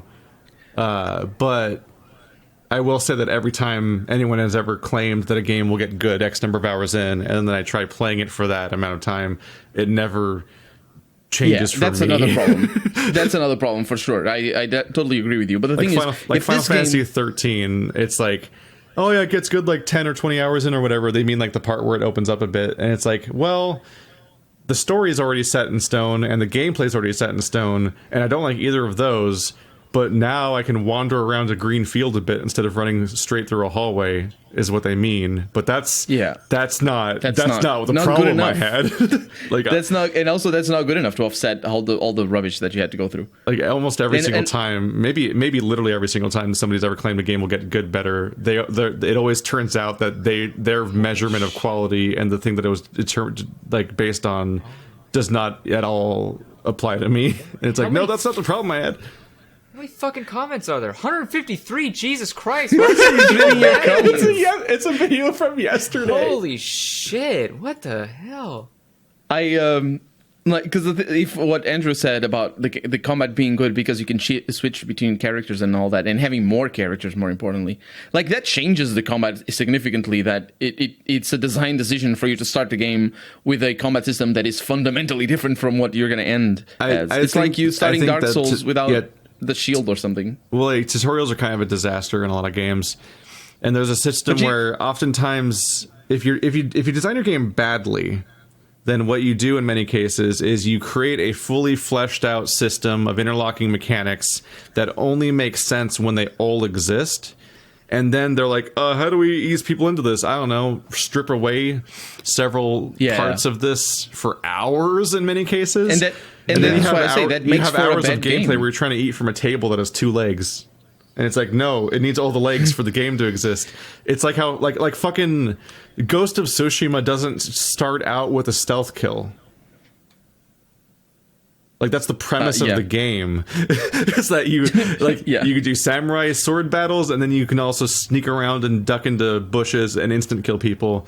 It's like the go-to PS4 semi-stealth third-person cinematic game that they've been making every year, multiple times a year for the last like 5 years. Like it's one of those. That sounds like a really less fun version of Sekiro. Yeah, well, it has like Sekiro also has the Dark Souls mechanics on top of that. But yeah, like Sekiro and Horizon Zero Dawn and Last of Us and Tomb Raider and so on are all these games where they're third-person shooters where you move around and you choose how loud you want to be. So every single environment is built around the idea of potentially being in stealth, and some of them are more mandatory than others at different times, but the base level is I can crouch in a thing to be hidden, and I can stealth kill somebody if I sneak up behind them. And like Ghost of Tsushima throws you into an open world before they gave you that ability, and you can potentially wander around for a dozen hours before you unlock the stealth kill that makes the entire, not only the themes of the game, but also the actual list of tools that's the core mechanics of the game makes sense. Like playing without a stealth kill makes the game feel incomplete and broken. And an issue with a game like this is that like when people are like, you didn't even get to the part where the game's good or whatever. It's like, I played for an hour and a half, so it's like at some point the game should be good by now. Like fucking Breath of the Wild sprints to its mechanics. like they throw you on that. It's a big open world. You get the horse they were right smart away about putting you on that plateau where the 4 shrines give you your 4 gadgets, and then now the game is functionally complete. you have the mechanic set that is the core mechanic, and after that point, the stuff you gain beyond that point is clearly like bonus skills that reward you, but you don't feel like you have an incomplete kit. Yeah, I think that because the thing is, but that's sort of what I was saying is like you can have a lot of fun with a late stage game. Like at the end, it's a typical thing to see the end game of action RPG specifically, but any game really. It's a typical thing to see the end game experience of a game as a fundamental different experience from everything else. It's like playing a new game plus of Dark Souls, but even more than that, because imagine the end game of Diablo, for example, where you just can go anywhere, you can farm whatever you want, you're looking for specific items. It's a completely different experience. And if you're what happened with Diablo 3 for a lot of people, not for everybody, but what happened was that the game itself was not a fun experience. But once you get to level 60 after 40 hours or 30 hours of gameplay, you get to the end game of a character, and then you get to experience something that is fundamentally different from the rest of the game. And not so much in terms of gameplay, but rather in terms of what your objectives are and what your rewards are. And so for people to be like, I really enjoy Diablo 3 because the end game is fun, is not the same as them saying Diablo 3 is good because I enjoy the end game. You know what I mean? Because you can have fun with bad games, and the fact that the game doesn't present itself properly to the player is bad. Like it's like I said, playing Dark Souls without a shield, but probably the better analogy would be to say that playing Dark Souls without a jump attack, for example, or without a dodge. It's something like that. Because as far as I can tell, that's what happens in Genshin. In terms of mechanics. I played for an hour and a half, and the entire time was just you just keep whacking people, and they don't fight back. Picking flowers. And oh yeah, that too. The AI is obviously you just smack somebody for like 30 seconds and slowly whittle down their health bar, which is pretty large for how little engagement the fight has, and then they just eventually fall over dead. And it's a game designed for the grind. It's a game designed for the grind. It's so obvious that it's like that. Because if you're going to design a game for the grind, it needs to be not too engaging, because you need to be paying attention to your... Yeah, absolutely. You can see it, like, it's very obvious that it is designed like that as well. If you're going to make your combat that simple, it might as well at least be high impact. It's like, by contrast, like, I was like... The moment I started off playing Breath of the Wild, I was so intrigued because you come out of that cave and you're trying to figure out how the mechanics work, and you're poking around all these different directions, and you're figuring out like which direction to go in and how to approach, and you fight a dude and you're like, oh fuck, he does a lot of damage, and you're like, okay, so I don't want to get hit by him a single time, so what do I want to do with this guy? Like, what's my new solution? Like, you're thinking about stuff because you have consequences for failure and you're thinking about how to solve them. But in this game, it's just like, you smack the slime 75 times, and then he stops being a slime, and he turns into an item, and then you move on. Can I I also say that the story is cookie cutter on purpose? Like, I think they didn't want to make it. Oh, they could have written something better, but like, there's certain. Maybe it's a translation. I don't know, because it's also obvious that it's not written by native speakers. It was definitely aggressively boring, but also it does my least favorite thing, which is it just keeps introducing worlds and systems and like plot points, but not giving me a single like character that I care about. Like, I just need people. I'm such a character driven storytelling person that I'm so incompatible with this part where you just like you play a blank slate character that has like no personality, and then you immediately have like a tutorial character goblin that keeps talking to you, and then you walk around this corner and like here, and oh my god, it's a dragon. That guy is talking to a dragon. What intrigue! He won't come up again for hours, so this was worthless. Then it's like, here's a new person, and they're taking you like. You have to play a fair amount of the game to even encounter a town that's normal, so you even have a baseline of what reality is, because everyone's dressed like a super endgame angel man covered in flowing clothes and belts and nonsense things that I'm like, I don't even know what reality is yet, because the baseline we started with was 2 floating Kid Icarus people fighting a cube lady, and I'm like, that's a fucking strange start, but then it didn't really like give me a baseline for a long time. But even when they gave me a baseline, it was a town full of like it's just like it reminded me of like the beginning of Final Fantasy 13, where you're just like falsi, let's see, and it's like you're throwing a lot of like rhetoric you're throwing a lot of like terms at me, but not a lot of like things for me to care about. And because I don't have a nucleus of like a character I care about or something to build everything around, I don't have a lot of like all this stuff's going to bounce off because it's not nucleating, it's not attaching to that thing. Like Dragon Age gives you like is it Alistair was his name? Yes. Yeah, like you meet Alistair and Morrigan early on, and you can move on from there. It's like, okay, well, these two characters live in two different systems and worlds, and they have certain things in common, and they conflict over these things, and the entire introduction of how the world works and what its systems are built around that idea. And the whole plot, really. The whole plot works around it. Or like in Dragon Age 2, either you or your sibling is most likely, I think they have to be, one of you has to be a mage.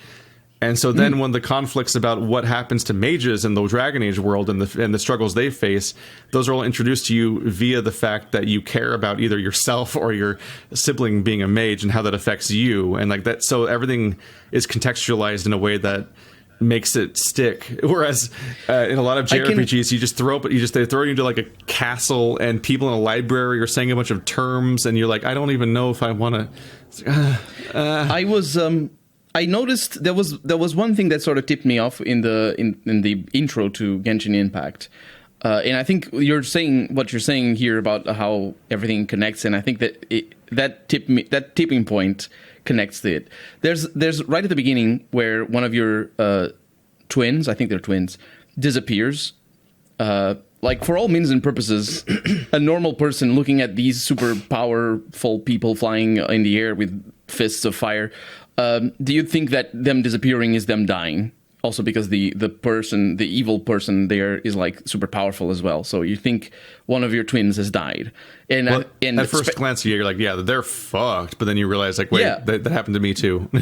But no, the thing is, the tipping point, the thing that tipped me off though is or not tipped me off as in flipped me off or just sort of put me on edge is because you're selecting a character. Effectively, you select the character you're going to play as. And there's so many games where your character story is losing a family member. So like it's sort of implied that when you see your twin dying, or what seems to be dying, you think, oh, now my story is going to be about revenge or something. But your character doesn't say that they died. Your character says, give my sister back. Yeah. And you're like, what? No, she dead. She dead, bro. This is like, no, there's no giving her back. But obviously what happens here is that the writers, they know that she's, they know the plot. They wrote the game. So what they're doing is they sort of retroactively, they forget that the characters don't, it's a very typical writing problem though, but they forget that the characters are not supposed to know that. And they don't think like normal people that are watching, that are seeing the game for the first time. Your protagonist would at least a moment later know that they survived. Yeah, but that's a moment later. Because at the very least, they were taken away the same way. As well. Yeah, for sure. But in the moment, it doesn't. And when, like, you even see the little girl, she says something about the consolidated wind thingies. She says this line, and it stuck with me for some reason. She says, oh, it's one of those consolidated wind thingies, which is just a ridiculous name, consolidated wind. But whatever. The point is, she's sort of dismissing the term in a game that is all about, it's not all about the term, but the storytelling has so many terms. And so many new things, this and that, and when it comes to consolidated wind, she doesn't want to take it seriously. But the rest of the time, you're supposed to take it seriously, but not for the consolidated wind. I don't know. It's a lot. Almost every, I think basically every scene introduces a new character or a new mechanic or a new setting or a new faction or something, but but a lot of it's not building on what was established before. So it's just a list basically that's unconnected. And a lot of the scenes seem to have drama that doesn't mean any, like what stood out to me was that like there's the second dungeon ends with it ends with you fighting like the boss and then leaving. I'm trying to remember the exact order of events here. Like you fight the final dude and kind of leave. Then a character you were there with is like, these guys are too stupid to have come up with this, which I'm like, what did they come up with? It's just all I did was fight another encampment. It's again and then the like writers a know how masked the game figure goes. is revealed, and then he like, aha, it was you all along. And I'm like, oh, okay, so this is a new character. And then he just takes him out, and then presumably we never see that guy again. And I'm like, wait, was that just like a monster that was smarter? Did they dedicate a whole cutscene to not even establishing a new character? And then he duels another anime boy that just shows up, and I'm like, okay, like everything's just throwing new things at you, but it never builds anywhere, and you don't know why to care about things or what its context is half the time. like the little penguin with a mask or whatever the fuck that was. I was like, oh, new thing. And then he just gets casually discarded. I'm like, why did you act like he was a reveal if he doesn't matter? I don't understand. It's bad writing. There's no other word for it. It's just how it is. When like either they don't have experience or they don't really care. It's just, you know, like the I can fight dragons better. plaguing So the I'm not town. saying that It's like, I'm oh better. no, the dragon! We got to stop the dragon. And what happens is you then go 0 to 100 to like. It happened so fast that I didn't even entirely catch the mechanic of why it was happening. But you're suddenly with your brand new wind sail that they've given you, you're flying in the air like a jet. And you're now Yeah. shooting him with an infinite turret of magic attacks that I also don't know what he's doing to do that either. And the dragon doesn't in any way attack you. You just shoot his butt for a while, like it's the fucking Leviathan fight from Final Fantasy 15, where it's just barely interactive. And then you win, and then everyone's like, aha, yes, your flying style reminds me of someone or something. Like, okay, cool, can't wait to meet that character too. And it's just like, what? And it's like the story is confusing and disorienting, but also boring. And the gameplay is patronizing. Because they're like, oh, fight the Yeah. big dragon. What do I do? Oh, I got to dodge like his fireball or something. No, you just shoot his butt for like 30 seconds and his health bar hits 0. And then you're like, you did it. I'm like, why would anyone keep playing? Is it just because it's free and people keep talking about it? You have to have so much fun. Like, you got to break through so much inertia here because the game is aggressively unfun for hours, apparently. I don't understand who would power through this. I mean, that's why it's not a game for you. Obviously. You're not the target demographic, and I don't understand why people assume that everyone is. And that's the But thing I is, think like, the at the ones- time we did the podcast, and I was like, this game looks like everything I don't want. And I specifically called the video, and on my end at least. yeah. I didn't say Genshin Impact looks like hot trash or anything. I said Genshin Impact looks like everything we don't want, which was accurate because none of us were like, man, I can't wait to play that game. So that was the most honest, accurate retelling of our opinion of what we took away from looking at it, and that was entirely accurate. But they're like, how dare you unprofessionally discuss a thing you haven't played? You're not allowed to have preconceived notions about a thing ever, period. That's illegal. You know, so now you gotta on a go free play video it. on the But internet. then I play it and they're like, how dare you play it, the thing that you thought you weren't gonna like. That's it's illegal too, and all your opinions are still wrong. And now I'm mad at you for making the video, which several people are saying they're literally mad I made the video and went in that way. And it's like, I'm sorry for knowing in advance that I probably wasn't going to like a thing that any adult can do with art because they have they have experience because they've been alive yesterday and also the day before and have prior experiences to base their opinions on. I mean, some people aren't used to this. It's just stove hot. Don't touch stove. I like this comment specifically from Cat Wolfram. For someone with your schedule, you have shown great kindness to this game, giving it a 90-plus minute closer look, a second chance. There are good games out there that don't get this lucky. I like the way you think. The rest is just saying more nice things. And then immediately after, somebody goes, I think you would have liked this game more if you were a man of culture.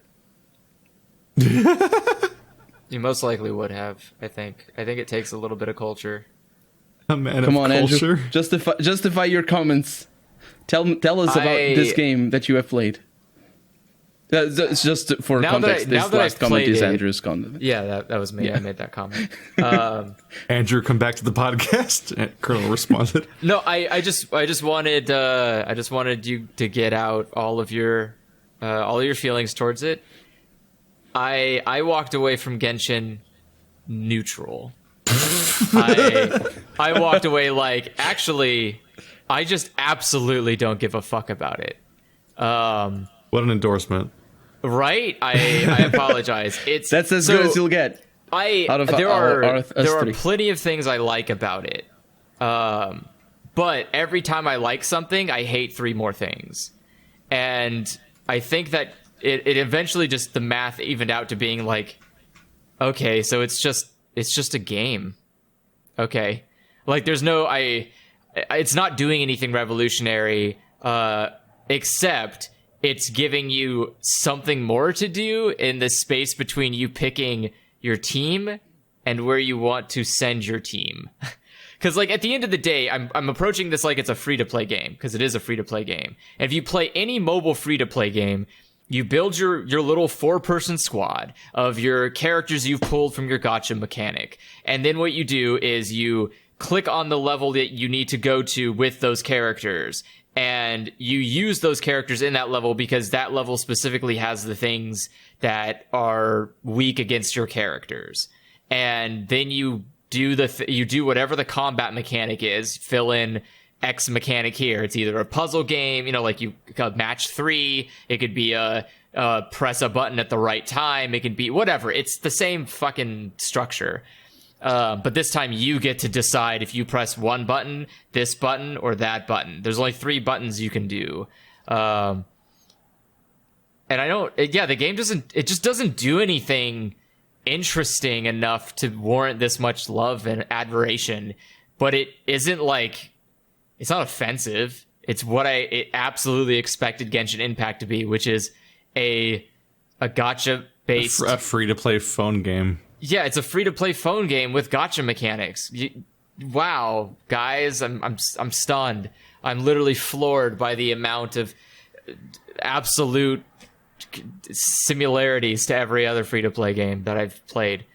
And, I mean, I have experience. I've played plenty of other anime-based free-to-play games. I know, so for context here, because I'm sure there's people don't know how much I've gone into. I am at adventure rank. I'm at adventure rank 8 or 17.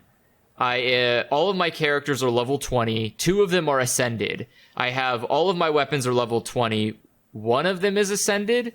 The majority of my gear or artifacts or whatever are above level 4.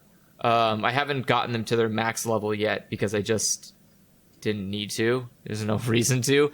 And I have completed the first act of the game. Or not the first act, the third act of the game. Oh, yeah. I think I'm on the third act of the game. For a single act, it would be kind of... Well, okay, so the game has a lot... You can just kind of waste time doing a lot of nothing in the game. Bless you. Bless you. So I'm fairly deep into the game. I have 9 characters. I've spent no money on the game, just for context here. I've not invested a single dollar. So I'm coming at this completely free. There's a lot of stuff, but not a lot of stuff to do. And I think that's the biggest complaint I have of the game, is I just walk around a lot and usually just find something. I have to find something to do because the game doesn't have anything interesting to do.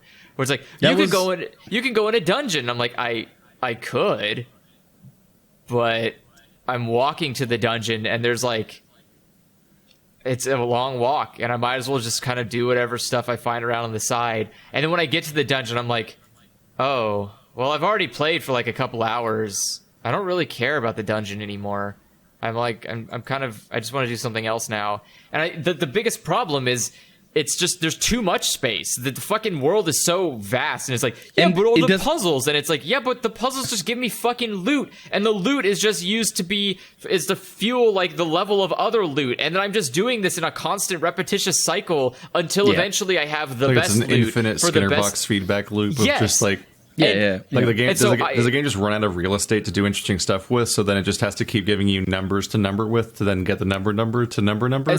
As far as I can tell, the game is like, I really hope you enjoy. Like, they're trying to get all of the the exploration aspect of Breath of the Wild. We're like, ooh, look, there's a thing over here. But without the horse, though, they don't have the horse, do they? I don't care about the horse. But that's so important, though. They replace it with. I would not call the horse a priority in Breath of the Wild. Yeah. I'm not really a fan of horses in games, though. Because you move so much faster, though. It's usually like movement, but worse. You know what's faster? Teleporting to a tower and jumping off of the tower. That's the fastest. I forgot about that. Yeah. No, and this game has that. Sorry. The kite is too good in Breath of the Wild to really want to have a horse that much, which you can't take on a kite. I forgot about that, yeah. The game, so here's my biggest complaint about the game. The game thinks I've never played video games before. And Right. they're doing that Exactly. because it's good, because this is supposed to be a game for dumb babies, so that they waste all their dumb baby money to buy all these dumb baby avatars that they don't fucking need. And then they go like, yeah, but I got the dumb baby avatar, so I'm super strong now, right? And then it's like, no, you idiot, you still need to do all the number math in the background. Like, most of us adults are not stupid, and so we see that we go like, wow, cool, I could invest money into buying more weapons. Or What does leveling even do? Because like please ask that question, but more concise. What does leveling do for what? Well, because midway through, I was like, oh, I got a bunch of these books that I picked up in that library earlier, and I just mashed them into my protagonist, and he suddenly was level 12, but there was a level 2 in my party because they gave me the boy, and there was no distinguishable difference in power between them, so I was like, wait, what did being 12 do? I don't know what its point was. I can't tell. So leveling your character levels up its stats. So your health, your defense and attack, and whatever other stats they have in the background that you don't see as easily because you have to click on a button to go view them. Leveling gets that, and then it brings you to your... It is a nice place to cut you in the middle of your gameplay and go, have you tried exploring the world? Because if you want to keep leveling up, your ass needs to go outside and start doing a 9-to-5 gig looking for the stuff you need to get this character So to the the next leveling level. is at the same time the stick and the carrot. I was just really confused by the fact that like you would think that the difference between a level 1 and a level 2 and a level 12 would be the difference between stuff being prohibitively hard and you practically one-shotting things. Keith, And this isn't Dungeons and instead, I Dragons. switched between those two characters, and I'm like, I don't even feel like they're different levels from each other. Well, that's because you were also using a level 1 item, a weapon. So your stats just actually come from your items, and their levels meaningless. No, some stats come from your weapon. So your damage comes from your weapon. Your attack helps increase the amount of damage that your weapon does. So you could have really good stats, but if your weapon is only doing 33, then that doesn't mean anything when your attack is a lot higher. You need That's to have some snail scaling, then, huh? Yes, Keith, it has to be. The whole point of the game is to make money. I was like, holy crap. I have all of my characters are level 20, all of my weapons are level 20, and all of my artifacts are at least above level 4 to 5, which is the artifacts are a whole other fucking thing. And I can go and fight a level 17 thing, and it takes like 2 hits for me. And I fight a level 20 thing, and it takes like 7 hits for me.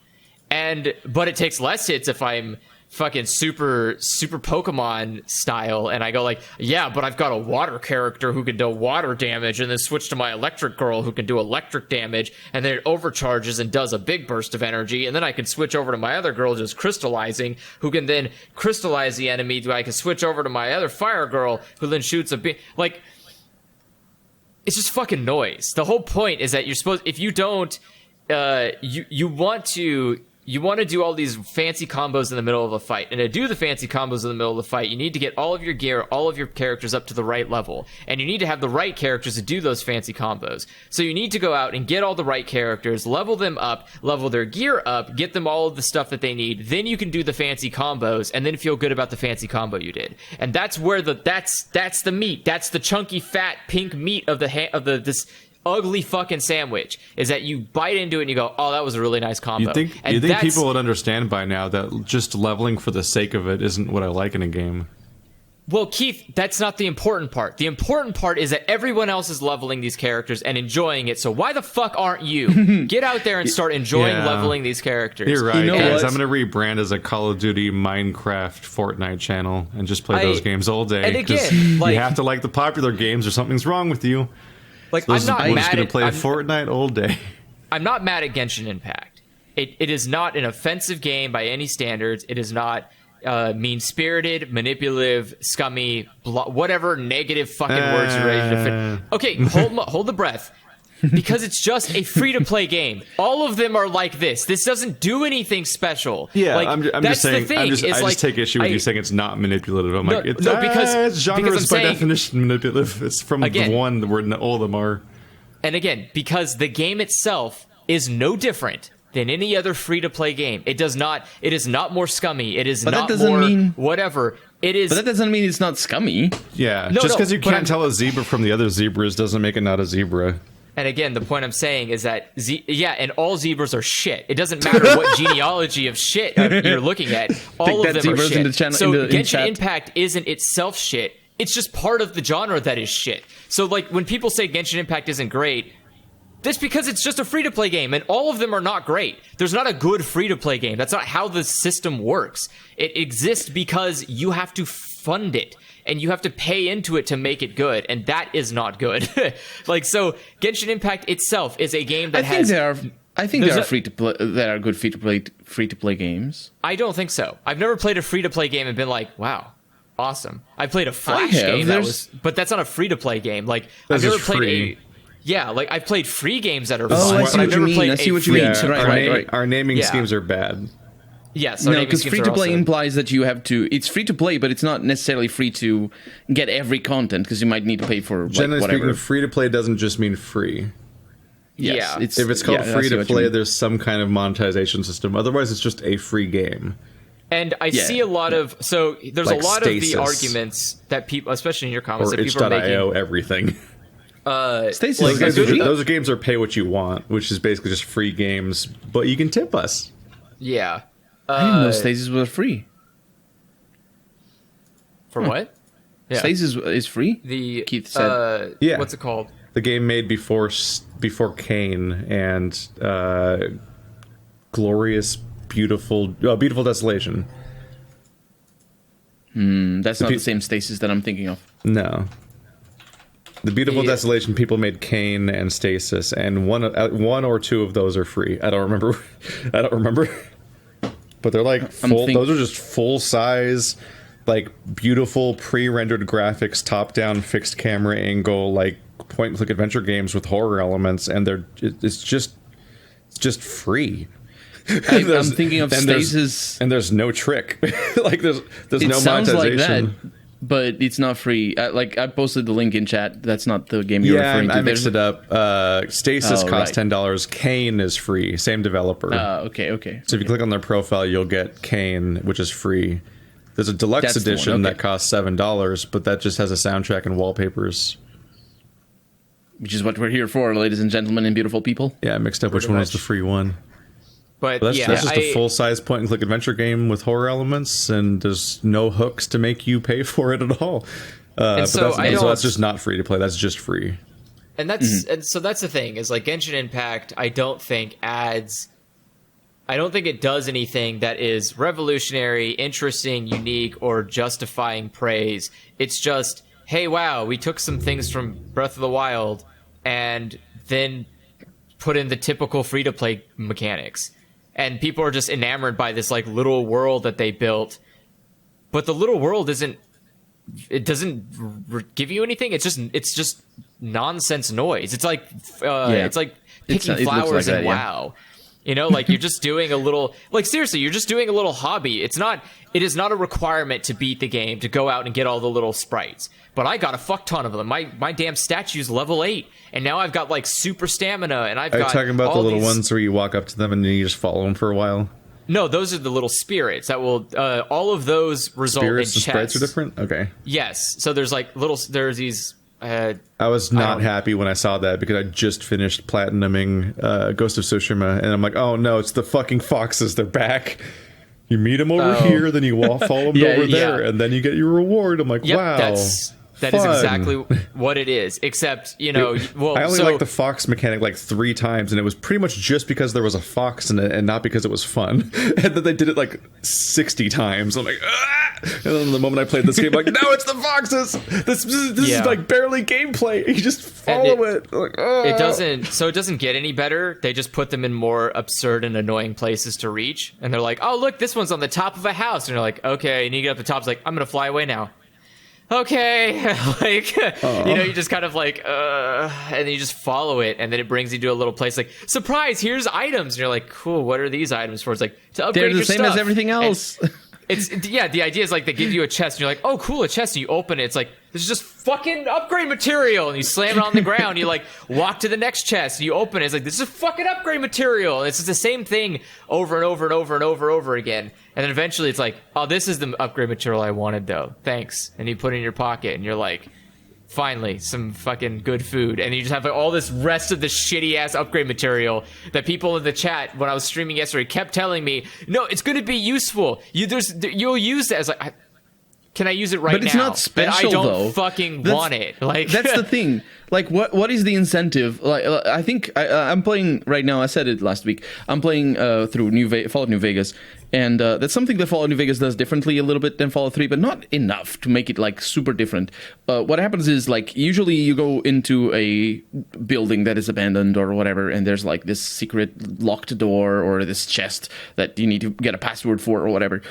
So you go through this whole routine where you either are good at lockpicking or you need to bypass something. And at the end, there's a treasure, right? It's the typical, it's basically the puzzle in Genshin Impact where there's a treasure at the end.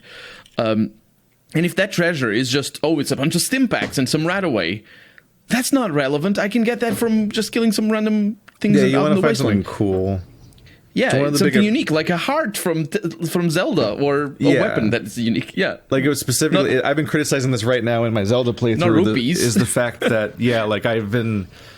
In the past, when you go on a really big tangent and solve a little puzzle and weird stuff like that, you're like, a heart piece, and you're like, yeah, and there's like a budget of like this game has like 60 heart pieces total, so it's like they have like they can like string them throughout the whole experience and reward you for doing really specific things like noted, and like there's a sliding scale. Like one of them will be like at the end of an entire quest chain, and the other one will just be like, hey, you notice that this is on top of a tree. And there's like a complete spectrum of heart pieces in early Zelda games. But I'm playing Skyward Sword, and it's like. You do a big thing and you get to and your big reward is that big shiny chest at the end, and then you open it and you're like, oh, it's like sometimes it's 5 rupees and sometimes it's what Andrew's pointing at sort of, which is that it's an abstract resource type, like instead of like it's a heart piece, it's a bottle, instead of getting like a bigger wallet or something that instantly rewards you in a measurable way that you understand and then you feel yay when you get it, it's instead like you got some kind of ore or something, and like maybe if you go back to the vendor, which it will take 20 minutes to get back there, but if you go back there and check a specific menu and click on a specific item, then you'll notice that if you have 7 of these, then you might be able to upgrade this specific item to the next tier, which will do something slightly different. It's like there's so many levels of abstraction from the reward that you don't feel anything when you get it, so you're just like, it's like getting experience points. It's better to have it than not have it, but like a good example, my favorite example was I was playing yesterday, and there's so later on you get an adventure book, and the adventure book has like these little quests, mini side quests that you can do in it, and then each time you when you complete them you can turn to the next page or whatever, and you get of course it gives you the handful of materials and special currency whatever every time you finish it. One of them was you need to complete an expedition. And an expedition is where you send someone out for X amount of hours to go and just not be available for your party. And then they come back with resources that you can use. And in order to progress through the adventure log, you have to do this, which means you cannot progress through the adventure log unless you just walk away from the game for 8 hours. That's what I was going to ask. I was going to ask about this because I want context for a criticism that I see in the comments. Because this person says, even if you like the game, it's still a gacha. Past the intro, you'll find yourself doing the same shit every day for 30 minutes because the garbage stamina system that prevents you from playing the game.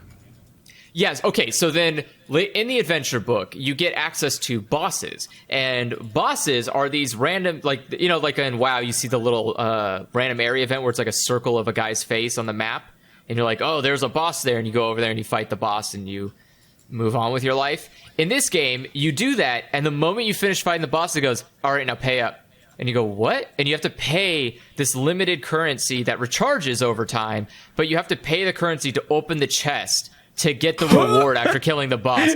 I was so mad. Dude, it's Team Fortress fucking loot box keys. It was so aggravating. The first time it happened, I was like, What do you mean? And you pay don't to pay the open resource thing? to do the encounter. You pay to get the reward afterwards. Yes. Fuck it doesn't you. charge. Yes, it doesn't charge for the. So you could literally run out of resource and not know it, and then do a fight, and then be like, "Oh, I don't have the money to pay it." But Keith, don't worry. And you don't even know if can- you'll like the reward. You won't know. It's a random. It's just upgrade material. So again, I pay So you won't like the it. fine. I open the chest. It's like, I don't want fucking handcuffs. This isn't useful to me. And it's like, why did I do all this? But it's okay, guys. You can get currency that refills that stamina bar. It's like, Hey, God, if you want to play some more hours today, you could always pay us. you could always pay us. And This is the it's- issue I have with free-to-play games as a concept, is just that, like, there's going to be a monetization strategy in there somewhere, and they have to inconvenience you in order to motivate you to want to pay into it. And that So let will me tell always you- be a pressure on you in every game of that genre, unless it's really bad at being in that genre, in which case you probably haven't heard about it because it's probably not very successful, because Keith- they can only afford to pay for the ads if they're making a lot of money. So that already sounds annoying, right? That the idea that you pay to open a chest. Like, I wish if I every told- free-to-play game ever just had a $60 version I could just buy, and then they What just if- But you- and they just delete all of that shit. but then that doesn't- you might that doesn't find change, that, though. But then you might find with the carrot and sticks shit removed, that the game doesn't actually have a structure Well, for it to be fun. Yeah, that's the Yeah, thing, that's the is that problem. people Yeah. are playing these games for the carrot and stick, and that's why people are confused why you are upset and not happy with it. Because we fundamentally want different things from video games, apparently. Yes, because you don't want the carrot and stick, and that is the thing they're getting the fun reward from. And you're sitting there like, yeah, but I don't want a carrot. And I they're just like, yeah, want but, to but they're giving you a explore carrot. the game And and it's like, I defeat don't- the challenges, and anything that That's not this game is not for you. Anything that This is- pointlessly pads that out is bad content. So another thing I I'm ran the guy into that, that was I'm the guy that fucking buys Diablo 3, beats the campaign, and then I'm like, I did it. It's over. which is not what Diablo's for. You are But playing instead, that you're game supposed the to be most like, no, inefficient way. I gotta play it for 500 Now more the game hours until starts. every time I hit somebody, it says I did 500 million damage to them. And it's like, no. Yeah, the game No, doesn't it's- start until you beat it. That's just Once the you same beat content the game, repeating over and over again, but the numbers got bigger this time. the numbers get bigger though. But it's not just the numbers, though. Fuck It's the the numbers. challenge. There's better numbers Keith. in other games. Then go Keith, play a you different played- game. Yes! Keith, you played Dark Souls. You did it! Keith, you you solved the puzzle! You said Come the on, you magic play- word! Everybody scream! You played. You can't say that about Diablo, though. You played Dark Souls New Game Plus and all through all the Dark Souls. That's you a played different game. He played a literally different game on his second playthrough. only Like, in Dark Souls 2, though. Yeah, It is- in Dark it is Souls true. 2. But in Diablo, The point, if the, you, the- Diablo, the the point game- there, though, is you that can't- but- if a game's genuinely good, it has intrinsic replay value that doesn't have to, like, invent. Yeah, I mean, so in Diablo's case, you Like, don't people want to start over, because if you start over, you have to start the grind again. If Like, you peop- keep people playing replay- the same Diablo is character, all Well, it's about like the people grind. people replay Mario 3 because it's good, not because it incentivized them to do it. But It didn't in have case to. of- not It didn't Diablo- have to. It didn't have to give them a Skinner box feedback loop system to trick them into playing it again. They just wanted to play Mario 3 again because it was good. In case Yeah. of the in case of Diablo 3, I wanted to play things are a Dark little Souls bit different. 2 again because it's good, and also there's different ways to play it, which is fundamentally that's actually functionally new content to experience. Is But new that's- play that's- styles. That is the premise of the replayability, or the new game. Basically, it's a new game of Diablo 2, specifically Diablo 2, but also the original Diablo 3 was like that as well. In the what used to happen in Yeah, Diablo 3 Diablo when 2, it came you'd out. beat it on normal, then Nightmare, and then Hell difficulty. Yeah. yeah, and And Diablo's Diablo the 3 same way. The difference is that It's not anymore, though. They changed Yeah. it. Yeah, because Now 2 you used to have be a- you would replay the same game over and over again, but it would keep scaling up. And It's only- the yeah, but only noteworthy 3 thing is it levels. kept adding effects to all of your enemies. Yeah, that it made was it a bigger madness. challenge the more times you looped Absolutely. around, which is Yeah, they're also like adding- technically yeah. how Dark Souls kind of works, but in a more boring Yeah, way, yeah, where it just it's the scales same- them up a bit. But like Dark Souls, Yeah. like Diablo 2 genuinely made the game harder, and not just in a Yeah. the stats are better way. But then, But in Diablo Dark Souls, 2 Diablo 3 is like an unstructured nightmare mess of just infinite weird for sure. procedural content that has almost no real campaign structure For sure, anymore. for And you sure. go on weird little missions that change every day, and it just wants you to play forever. Diablo 2, though, you cannot get all the skills in a single playthrough. So you need to play into Nightmare mode, which is Correct. the mode after normal. Yeah. So Diablo 2 is you like... also can't get all the skills, period, because you cap at 99, and the talent tree is very big. But like, there's skills that only start at level 30, and they're important skills as well. And you usually get Diablo level 20. 3. No, Diablo 2. I'm talking Diablo 2. No, I know. I'm saying Diablo 3. Your character's built the moment you like halfway through Diablo the 3, game, you're done. it's made differently now, and I think it's worse now. But I think it's also made in reply to people who don't want to play through the story again. Well, it's always But made Diablo is easier not about for the story, though. I feel, and I think it shows because it's bad. Excuse you, stay a while and listen. What the hell? No, because it's all that's sort of like more the ambience than anything else. You play through Diablo, and it's sort of fun to see all those old characters, but like you're really there to kill some Rakanichas going around and see what they drop. I mean, maybe you get a nice sword. The point is you're just play going on every a game. fucking. I have completely going on a different quest. incentive structures. Yeah. So the appeal of Diablo 2 for me, and it's why I didn't like 3 as much. I kept making new characters to try new builds.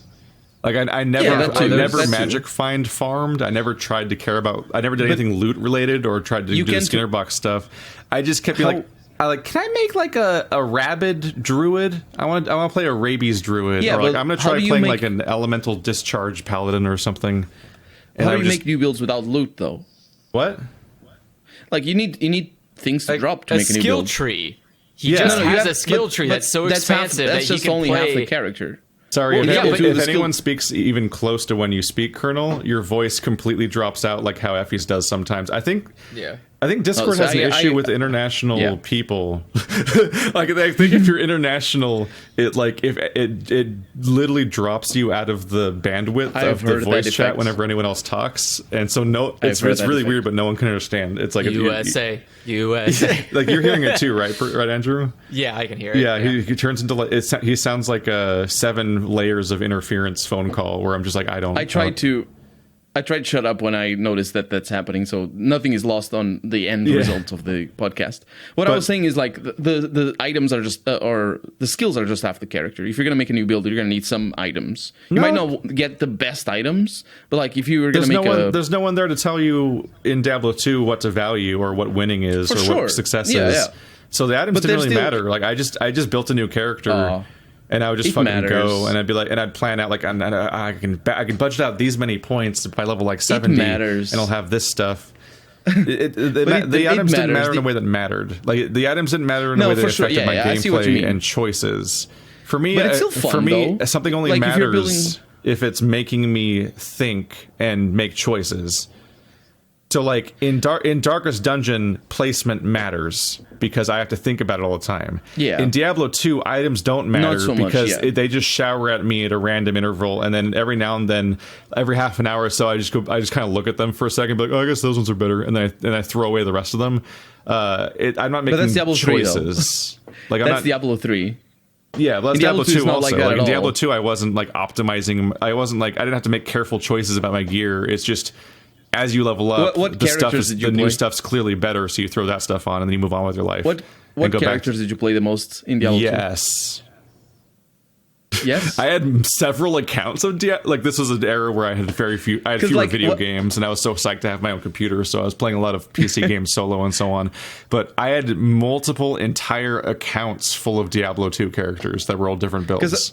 Because I'm saying, like, for example, if you play the barbarian and you decide to go into swords, you need a good sword. That's probably my least favorite character. That's what I play the most, actually. Yeah, but I think that might be telling as well, because it's the most reliant on loot. Like, above all else was Paladin, and then probably Druid and Amazon and Sorceress, and really most of them. So the ones that are least reliant on loot, for sure. Yeah.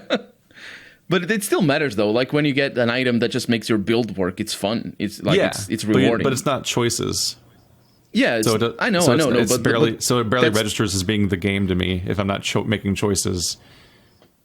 It's all about risk reward. No, like, if I do this or that, like XCOM, do I try to flank over here and take the shot, or do I try to heal this turn and bunker down? Like, which one am I going to do, and how's it going to pay off? It's like in Diablo, you just play, and your inventory kind of accumulates detritus, and then you put the good ones on and move on with your life. Yeah. And it's not really a choice. It's not engaging gameplay. if anything, But the engaging it part was it does just depend on the builds, though. having a plan on your build and knowing what you wanted to do and looking at the synergies between the different talents, and also on some level just the kinetic satisfaction of the visual and audio design of the attacks, because they had to carry a lot because you were doing like 2 of them total per playthrough. Yeah, absolutely. It's a very simple game. The Barbarian even more, actually. I think it's so telling that I like the Barbarian, and that's your least favorite. There's 'Cause it certain does things in common show- between like that kind of dungeon crawler, loot grinder, and like Dynasty Warriors. Dynasty Warriors. They hit a similar scratch where Oh, you're I just kind see. of doing Yeah. the same thing over and over again, but they make it satisfying enough in the moment to just pull off. But I will say, like, that wore off on me, like, because Diablo is simple enough that like it's like you hit one game of that style and you're like, oh yeah, let's do this for a while, and then like it stops being a new experience eventually, and you're like, I can't go back to just left clicking on things You don't and need having it. them go. Yeah, you don't need it anymore. You've been there. It's good. Yeah, I'm at the same level. I'm at the same level for sure. Like Diablo 2 for me is like a formative experience. That's it's one of my first real passions in video games. But I know I spent thousands of hours in it by myself because I didn't have internet. So it was all single player. And most of it was playing a Diablo where barbarian. we had to share one dial-up connection between 2 siblings, and because it was being moderated by a parent that didn't understand the pacing of the game, but just had to come up with a fair system. And of course, we were ruthless to each other. Our mom would just set like an egg timer to 15 minutes, and every 15 minutes we had to switch, which means the person, whatever they were doing, they had to quit in the middle of the thing, log out, and then the other person could log into their account, and then they had to try to play for 15 minutes. Because even though we both knew the system was bad, being competitive siblings that are like 12, you're of course ruthlessly just like, it's my turn now. Mom says it's my turn. Wow, you definitely. That's why I said that I was like so satisfied to have my own computer finally. We got our own computers just because of Diablo 2. I saved up for a computer just to play that game. I was very, very different. So did I, but for different reasons though. I would not plug in my sister's controller. And so like anytime, so you know, they'd be like, you have to play with her, and you just unplug the controller. And she's like, well, it's not working. It's like, I don't know what to tell you, man. I'm doing it right. You're just an idiot. And so eventually, like, it wouldn't work. And she's like, well, it's unplugged. It's like, no, it's not. And so, like, my parents would come up from upstairs, and they're like, well, I'm going to see. And I would just plug it back in. She's like, she'd plug it back in. I didn't plug it back in. She's just an idiot. She doesn't know how to play video games. And eventually it just got to the point where, like, I just gaslit her to not play games. Jesus Christ. And then she stopped playing video games. It's like, all right, it's all mine now. I didn't get to properly experience long-form narrative content like Final Fantasy X and Metal Gear Solid 2 until my brother got addicted to Game Boy games. Because he had all the time. Because we both got Game Boy Colors, and then he would constantly play like Pokemon, like Gold and Red, I think, and then Golden Sun and Fire Emblem. And like those kept him busy. So suddenly I was like, I got to play Metal Gear Solid 2 and cry at the side part and stuff. Because this is my one of my first hardcore narrative experiences, which fucking, what a deep fucking pool to jump in at. Jesus, I didn't appreciate that game properly at all. Like, when I go back to it as an adult, it's going to hit different. Yeah, that's... that game predicts how the internet is going to lead to, like, a bunch of insular communities that radicalize themselves. And I'm like, oh my god. That game came out in 2002. I don't think it predicted. I think it took very obvious that evidence was not nearly there as much as it could be for what 2020 would be like. I think we've definitely taken the reins and turned it into a monster. But like this is the same shit that's happened over. It's not like we're doing something impressive. History just keeps doing this. We just find a new way to be insular and radical. We just go like, oh, now instead of religion, we have social media, and now we can just be super radical on social media. And then next phrase will be like something even stupider, and we'll be like, oh, back in my day, we weren't that radical. It's like, whatever, Grandpa. Like. I think hindsight is 2020 for sure, but compare, it's almost the same subject. The Deus Ex released 2 years before that's Metal Gear Solid 2 that we're talking about, right? Wow. So it was released 2 years before. What a graphics disparity in 2 years. Oh yeah, for sure. But Deus Ex talks about basically the same subjects and predicts the opposite. It predicts that the world is going to Wait, unite. It It'd also be says like a bunch of dumb shit about the Illuminati. Where's Also that. When does Deus Ex come out? 1999. The, 1999. in 30, the 31st. No, that's Planescape Torment. I think it's 2000 then. Planescape Torment is the last day of the year of 1999. I think. I'm playing the game that company made after. Deus Ex. Oh yeah, Because the next game by Ion Storm was Necronox the next year. Okay, so it came Deus out Ex came out in 2000. That's the one. And it has completely the other take, but also you can sort of tell because the game is a little bit libertarian. But What's we up don't with talk about that. This is I've been thinking about this whole this week in general. What is up with so many franchises establishing their first couple of games, and then they keep making more and more games after that, but they're all prequels until the entire franchise is just prequels to the original game? Like that's Deus Ex is like that. Yeah, Star Wars? Deus Yeah. Ex is like that. Fucking else? Metal Gear Solid Star is like Wars. that. The entire Metal Gear Is it? franchise Oh. is a prequel to the original games. Well, pretty that's- much. Oh, I didn't know that. And then that's also sort of, Oh, the original uh, 2. Right, yes. That's sort of like And a Zelda. gun to the head situation. like Zelda keeps working backwards in time from the original game. And Zelda 2 is an alternate timeline. That's the thing I thought I remembered and I didn't the last podcast. I misspoke about Zelda 2. I don't know. I don't feel like. If you look at the Zelda timeline, like the original Zelda game is like deep down one of the specific like sub timelines, and like everything is like prequels upon prequels to the original game, basically functionally, but in a more convoluted way because there's multiple timelines.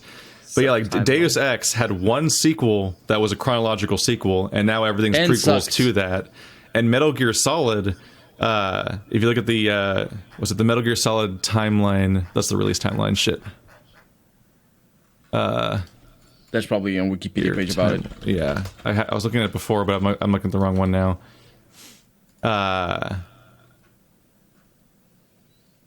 The first one is Snake Eater. Oh yeah, if you go to Metal Gear on Wikipedia, there's a Metal Gear chronology. There we go. I found the page. Yeah, like Metal Gear Solid and like the original games. If you look at it, like if you look at either Metal Gear or Solid as the first games, you can see that 50% of the franchise is now before them. Before, yeah. It's like Snake Eater, Portable Ops, Peace Walker, Crown Zeroes, The Phantom Pain are all prequels to just Metal Gear itself. And it's just, it keeps going. And then so Metal Gear and Solid Snake take place before Metal Gear Solid. It's like the only sequels to Metal Gear Solid are Sons of Liberty and Guns of the Patriots. And then Revengeance, if you can. Like it is in the timeline, but it is like a different franchise. But like a third of the sequels are a different, like, not franchise, sorry, but a different like genre, like type of game entirely, like a spin-off. Oh, I see. But like Sons of Liberty and Guns of the Patriots are the only sequels to like Metal Gear Solid, for example. But there's like, they just keep going back in time, and the longer the franchise exists, the more they continue to be prequels. And it's like, yeah. So they're prequels that are retconning other prequels eventually, to the point where like they're like, we made Metal Gear Solid 3, and the protagonist turned out to be the guy that was the antagonist of the original Metal Gear, the big boss. But, like, the character doesn't quite line up because he's too likable. So we need to come up with a reason why he's not really that guy. So they made the entirety of Phantom Pain. Have you watched the they make entire Super Bunny game. Hop video on it? I've watched every Super Bunny Hop video, but I've watched like every. Like half, like the That's prequels a bad thing. The prequels start retconning other prequels that are just all meant to set up the original game, and it's like, fuck, this is just a nightmare. And a lot of it is just because they kept wanting to make more, and Kojima's like, no. And they're like, fine, we'll do it without you. And he's like, fine, I'll fucking show up to work. Just stop. And he's it's the struggle of like, what do you do when the overlords force you to make more games, but you made an ending? Yeah, like Kojima's just like the Mass Effect problem. Like the ending of Mass Effect 3 is so not only conclusive but also like widespread in its ramifications, while having several different options that are completely different in what they mean, that you can't make a sequel unless you either pick one of them to be canon or invest next level amounts of resources that no one wants to do. So then it's like, do we make a prequel, or do we jump to a different galaxy entirely, or do we reboot it? Deus Ex has the same issue though, because it also has an ending that is pretty major. And what they Yeah. did with Invisible Wars is that they assumed one was canon, and then the Invisible Wars ending is also pretty major.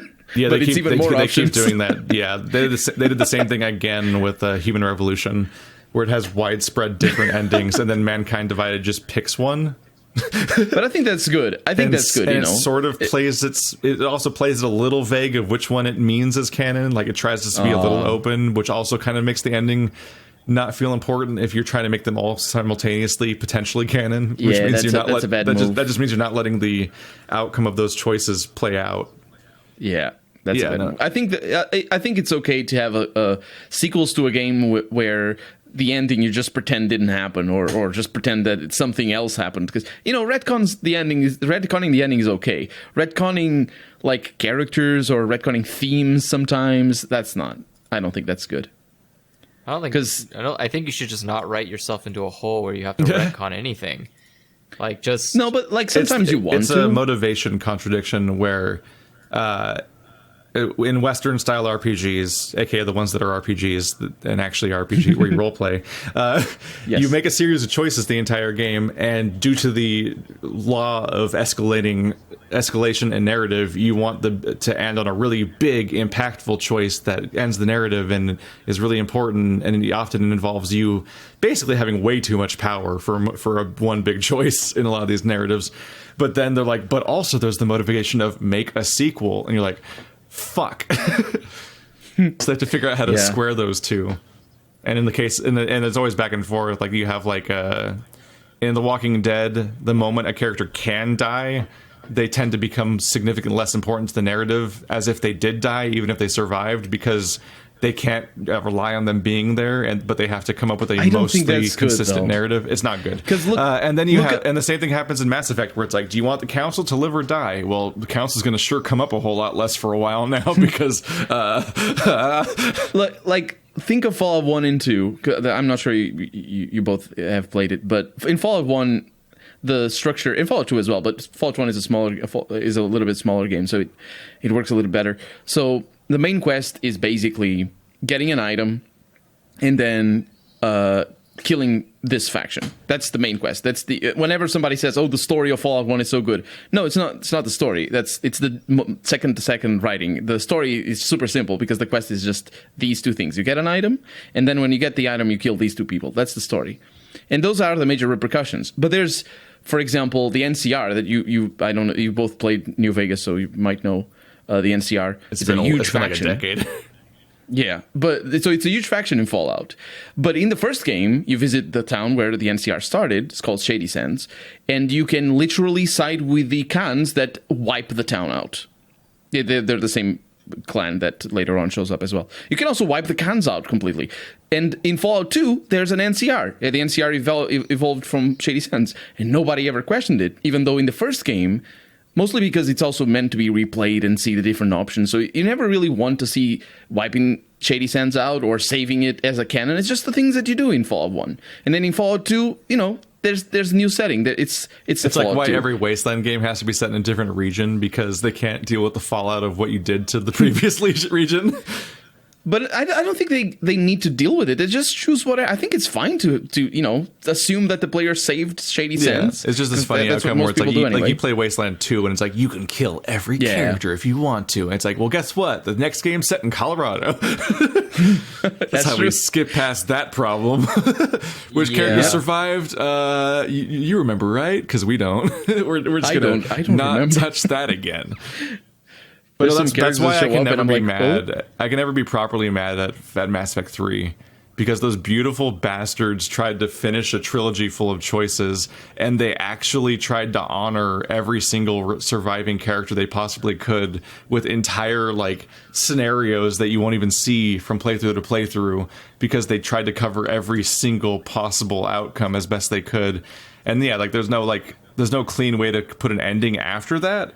But while the ending of that game isn't great, the game itself is a fantastic ending to a trilogy. It goes so far in so many ways to cover so many outcomes across so many characters and honor that you care about these characters that you haven't even been able to play as since 2 games ago in many cases. And then just to add to that, even though they did a good enough job in the original game, they then added like a several hour long party where you can just hang out with those characters as a DLC, and it's so good. Oh, and yeah. it's like, and it's all voiced, and it's like this. It's like that's hard to do in a text based game, and they did it fully voiced, and it's like. That's so much honoring of past choices in a way that almost has never happened before. It's never and happened, because really. the Yeah, reception was true. so bad, it'll probably never happen again. I don't know that. I don't think that's gonna be the reason, though. I think it required a big studio to make a game like that, but I think they wanted to make not Bard's Tale. It's just so much work. Like every Dragon Age 4. like every Dragon Age game is like, hey, new character, new location, because we're only gonna deal with a few of the things you did last game. We can't deal with all of them. It's too much. Oh, I see. Yeah, I was thinking of a different thing. Dragon Age 4 was supposed to be like a replayable RPG. Yeah, like it's really and funny they playing scrapped like Inquisition, and I'm playing as my Inquisitor, and then like my Dragon Age 2 protagonist walks in for like a one quest cameo and kisses his boyfriend and then leaves. Like it's like, hi, I'm here for this modular piece of content. Farewell, because like that's how they can honor your past choices is really inorganically, because doing it the way that you'd hope it would be is just so much work. And Mass Effect 3 is like one of the only ones that kind of felt like it did a good job, and I don't know if it'll ever quite be that good again. At the same time, like the popularity of streaming of turn-based tabletop role-playing games really shows what role-playing games are supposed to be. I think a lot more people are aware of how powerful it is to have a custom tailored, or as close to a custom tailored story as possible. Oh, it's so fun. It's so fun just to be so thrown good, into yeah. like a problem and be like, I need to think of a solution, but also I can just think of a solution. I can't. Yeah. I don't just press X or Y to do those choices, or try using my lockpicking skill, because that's my one thing. It's like I can do weird shit. And like the go-to is always like I would like to seduce the dragon, but like you can do really, really weird shit in D&D, and it's so fun. And some of it's completely, and enable the emergent storytelling where the players just create a story from nothing and create their own problem and solution amongst the players that it wasn't even in the narrative or the setting. Like everything that happened with like the granny disguise and Paradin at the end and stuff, like completely user-made content at that point, and it all organically shifts back. Like if everyone's like doing a good job at the game, which is part of the stress of doing it as a performance. It all happens just seamlessly, and at some point you can't extract the players and their additions from the narrative that they were interacting with, because it just is the same thing. And that's what Western RPGs are chasing after, and that's why. Sometimes they're chasing after that. Not all the time. Well, they're chasing they're always chasing after a version of that, because that's the premise of that subgenre. Yeah, specifically, I don't like stuff absolutely. like Diablo does not count as a Western RPG. That's like a different genre entirely. It's an artifact from a time before we really had that. I think games like Fallout and Baldur's Gate really allowed to define that sort of Fallout, Baldur's Gate, story-driven. Wasteland, and to some extent games like Dragon Age and Elex and whatnot. But like what they can accomplish is always variable, and it's always a 80% finished sculpture of an attempt that they were going for, and they never make it. But it's still my favorite genre, just kind of watching this fucking like it's funny that there's several games where Icarus is a theme, because the whole genre is Icarus. The entire genre is a series of games that fly too close to the sun and fail, and they've never nailed it. They've never nailed it, except maybe when I get around to it, maybe Torment did, because people keep raving about it. But like almost nothing ever actually makes it to this finish line that they're all going for. They're all chasing an ideal that has never been accomplished, and I just like watching them do it.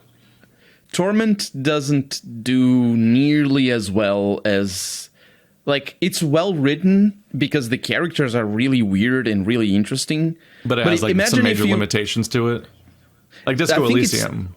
Yeah, like I think it's a good example. So cool, but has such obvious limitations to certain aspects of it. Yeah, Torment is a little bit like that as well. I think Disco Elysium and Torment are two peas in a pod in some regards, but I think Torment is better, or is if you've never played Torment, it's like Psychonauts meets Dragon Age in a setting that is fully Dungeons and Dragons, because it's the same sort of style of writing. Are you Nino Kunoing people? I don't know what that means. You go into the dream world to like fight their demons literally, and then they're better in real world. Oh no! Because in Psychonauts you have to go in people's brains and stuff. Let me see. You sort of maybe do a little bit. There's a lot of portals. There's a you might do a little bit of that in Planescape Torment, but no, that's not what I mean. What the game. How the game looks like Psychonauts is more in the style of writing. It's not self-referential. It's sort of like out there. It doesn't try to follow any lead. It doesn't compare to any other RPG. It's like fresh and different. Which is like the best news. Yeah, but at the same time, where it meets Dragon Age is how it focuses on certain nodes of the storytelling. So you have certain chapters, sort of. Yeah, similar like that. I mean, it's by BioWare. So the way that BioWare games are very location based. You go to a region and it's an isolated piece of content. You do all the content there, including its self-encapsulated side content, and then maybe one or two of the things kind of carries over to the rest of the game where you make a choice at the end. But that's most of the experience. Yeah. I think the sequel, or spiritual sequel anyway, Torment, Tides of Numenera, doesn't do that as much. I think it's more linear. It's not linear. It's less linear, in fact, but it's more drawn out. So the storylines sort of work over bigger sections of the world of the game. So I think the second game does a better job in being a more modern RPG, but the first game is really more. It's really about enjoying the dialogues that can go on for half an hour or even an hour. As a Let's Player, don't you get this feeling of like, man, this is why I do this? Whenever you encounter a game that like instead of iterating, genuinely does something like new, and you're like, I'm playing something different today. Oh fuck! Absolutely. I think it's like Disco Elysium definitely did that. Disco Elysium or Outer Wilds. Outer Wilds also did that a couple of times. Oh no, Outer Wilds for sure did, but Outer Worlds definitely did that also a couple of times. I only streamed Outer Wilds. Yeah, you sort of killed them all though, Andrew. Andrew did shoot people all the time. They didn't give me a choice. The only option was either bad or bad, and I was like, no, I could just not. The Outer Worlds successfully pulled a fake ending on me. I was set up to be the ending, to be like, I'm recording the last episode. I was all thinking of all what I was going to say about the ending. I was like, oh, this is going to be the ending. And then all of a sudden, no, surprise, last chapter. And I'm like, what? Because I thought it was going to end badly based on my choice, and then it didn't. Like, I just think about it like when I look at Genshin Impact, I'm like, this is like an infinite, it's like a salad of other people's recycled ideas iterated again and again in a way that many, many, many games are. And then I play like Pyre, and I'm like, I don't even know how to categorize this at first. What is this game? I'm playing a rugby visual novel that functions as basically being, yes, an RPG, because not only do you have a party of characters that are leveling and whatnot, but also, like, more specifically, the entire game is you making a series of choices, but most importantly, it does the really cool thing where some of your choices aren't conscious. Because some of your choices are skill checks, but not skill checks based on like a math thing happening, but in that you have a thing and you potentially want this outcome, but you have to earn it. And if you don't earn it, the game keeps going, and an outcome that you didn't want happens. And it's like, that's fucking great. What a cool way to do a story. Yeah.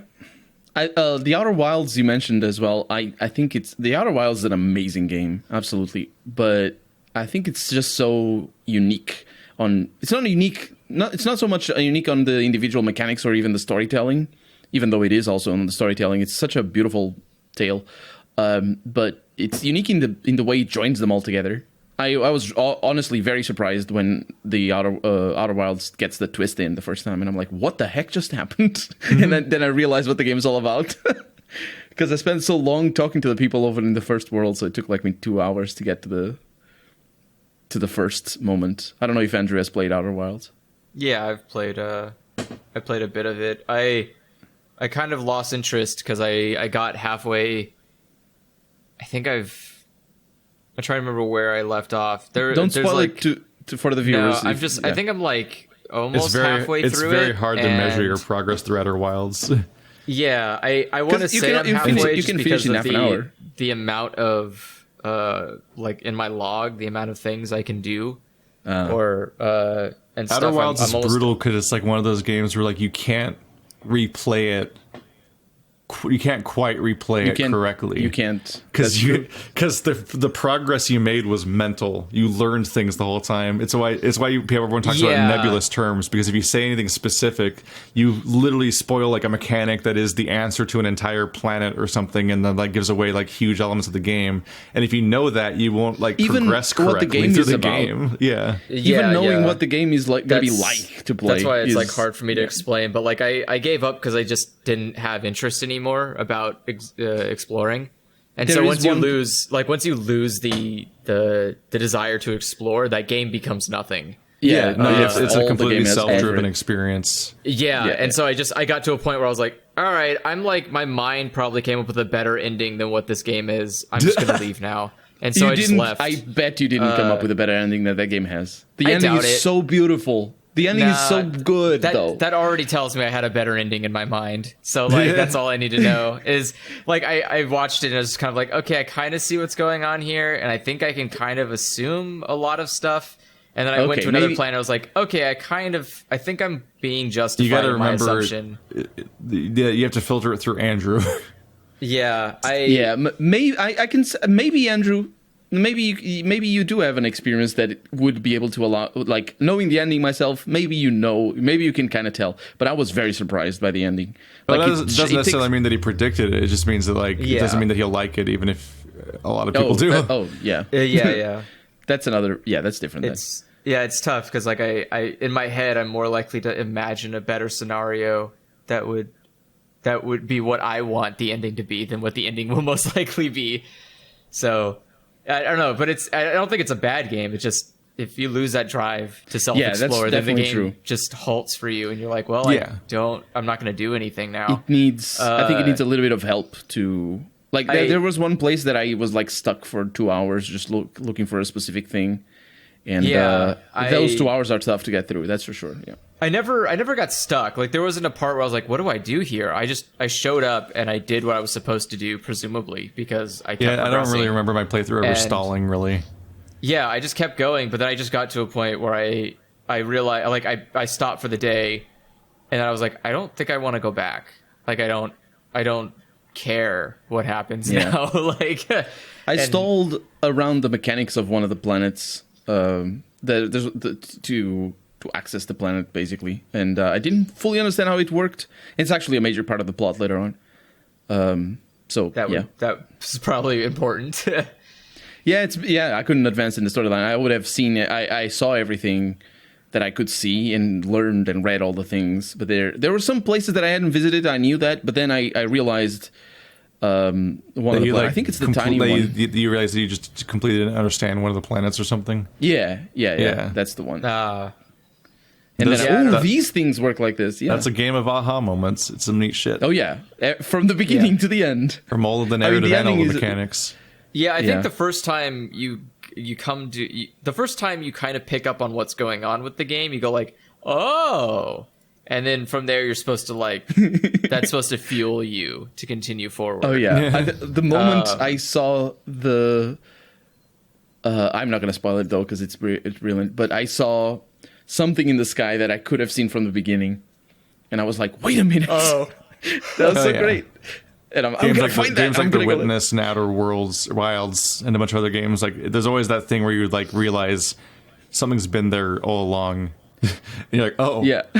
I understand Yeah. the world differently. It's kind of like Yeah, I the did. Metroidvania mechanics where you keep seeing like a signpost or thing of like there must be some way to do that, but I don't know how to do that yet. Like what's up with what's the purple door, or like what's with the grate, and you don't and like when you get the ability to turn into like mist in the Castlevania, you're like that's what the grate's for. But like But instead of abilities, really- it's just knowledge. yeah, in some It's just cases, you games knowing. like Outer Wilds and Witness, like there is no power up. It's literally just like there's a thing that's potentially everywhere, and you didn't even know to register what it was. And so when you have the realization, you're like, oh, we have to go back. Yeah. That's I wish I had done a Let's Play instead of a Twitch stream, because I think You just got to record all streams of are your different. streams, and then you don't. I then did. You just, I then have you the can just videos. retcon your choice. I have the videos, but I could edit them into something. But Yeah. it's streams, so It's still It's your different, it's still your blind experience of it. You just label it or whatever. yeah. I just get, if I wanted to go back to it and play it again and show it again, it's never going to be the same at all because I know where to go. I know what I'm looking at, and all those me looking at this rock that disappeared from me, and I was like, And then that's. All right, we got to that cut game's this so off. good. We're 3 hours in. Yep. Mm-hmm. I didn't even get to talk about all the other bad stuff in Genshin Impact. Oh, we are going to talk about it next week. I didn't and get to tell you everybody's about going to like The it. fucking About- Genshin Impact trilogy. I didn't get to tell you about how there's some places that you can only get loot certain times of the day or certain days Oh, we don't of the need to hear week. that. Okay, it's Oh, good. no. We don't need to hear about more terrible things. See you later, everybody. Thank you Fire for showing hot. up. guys. Don't touch fire.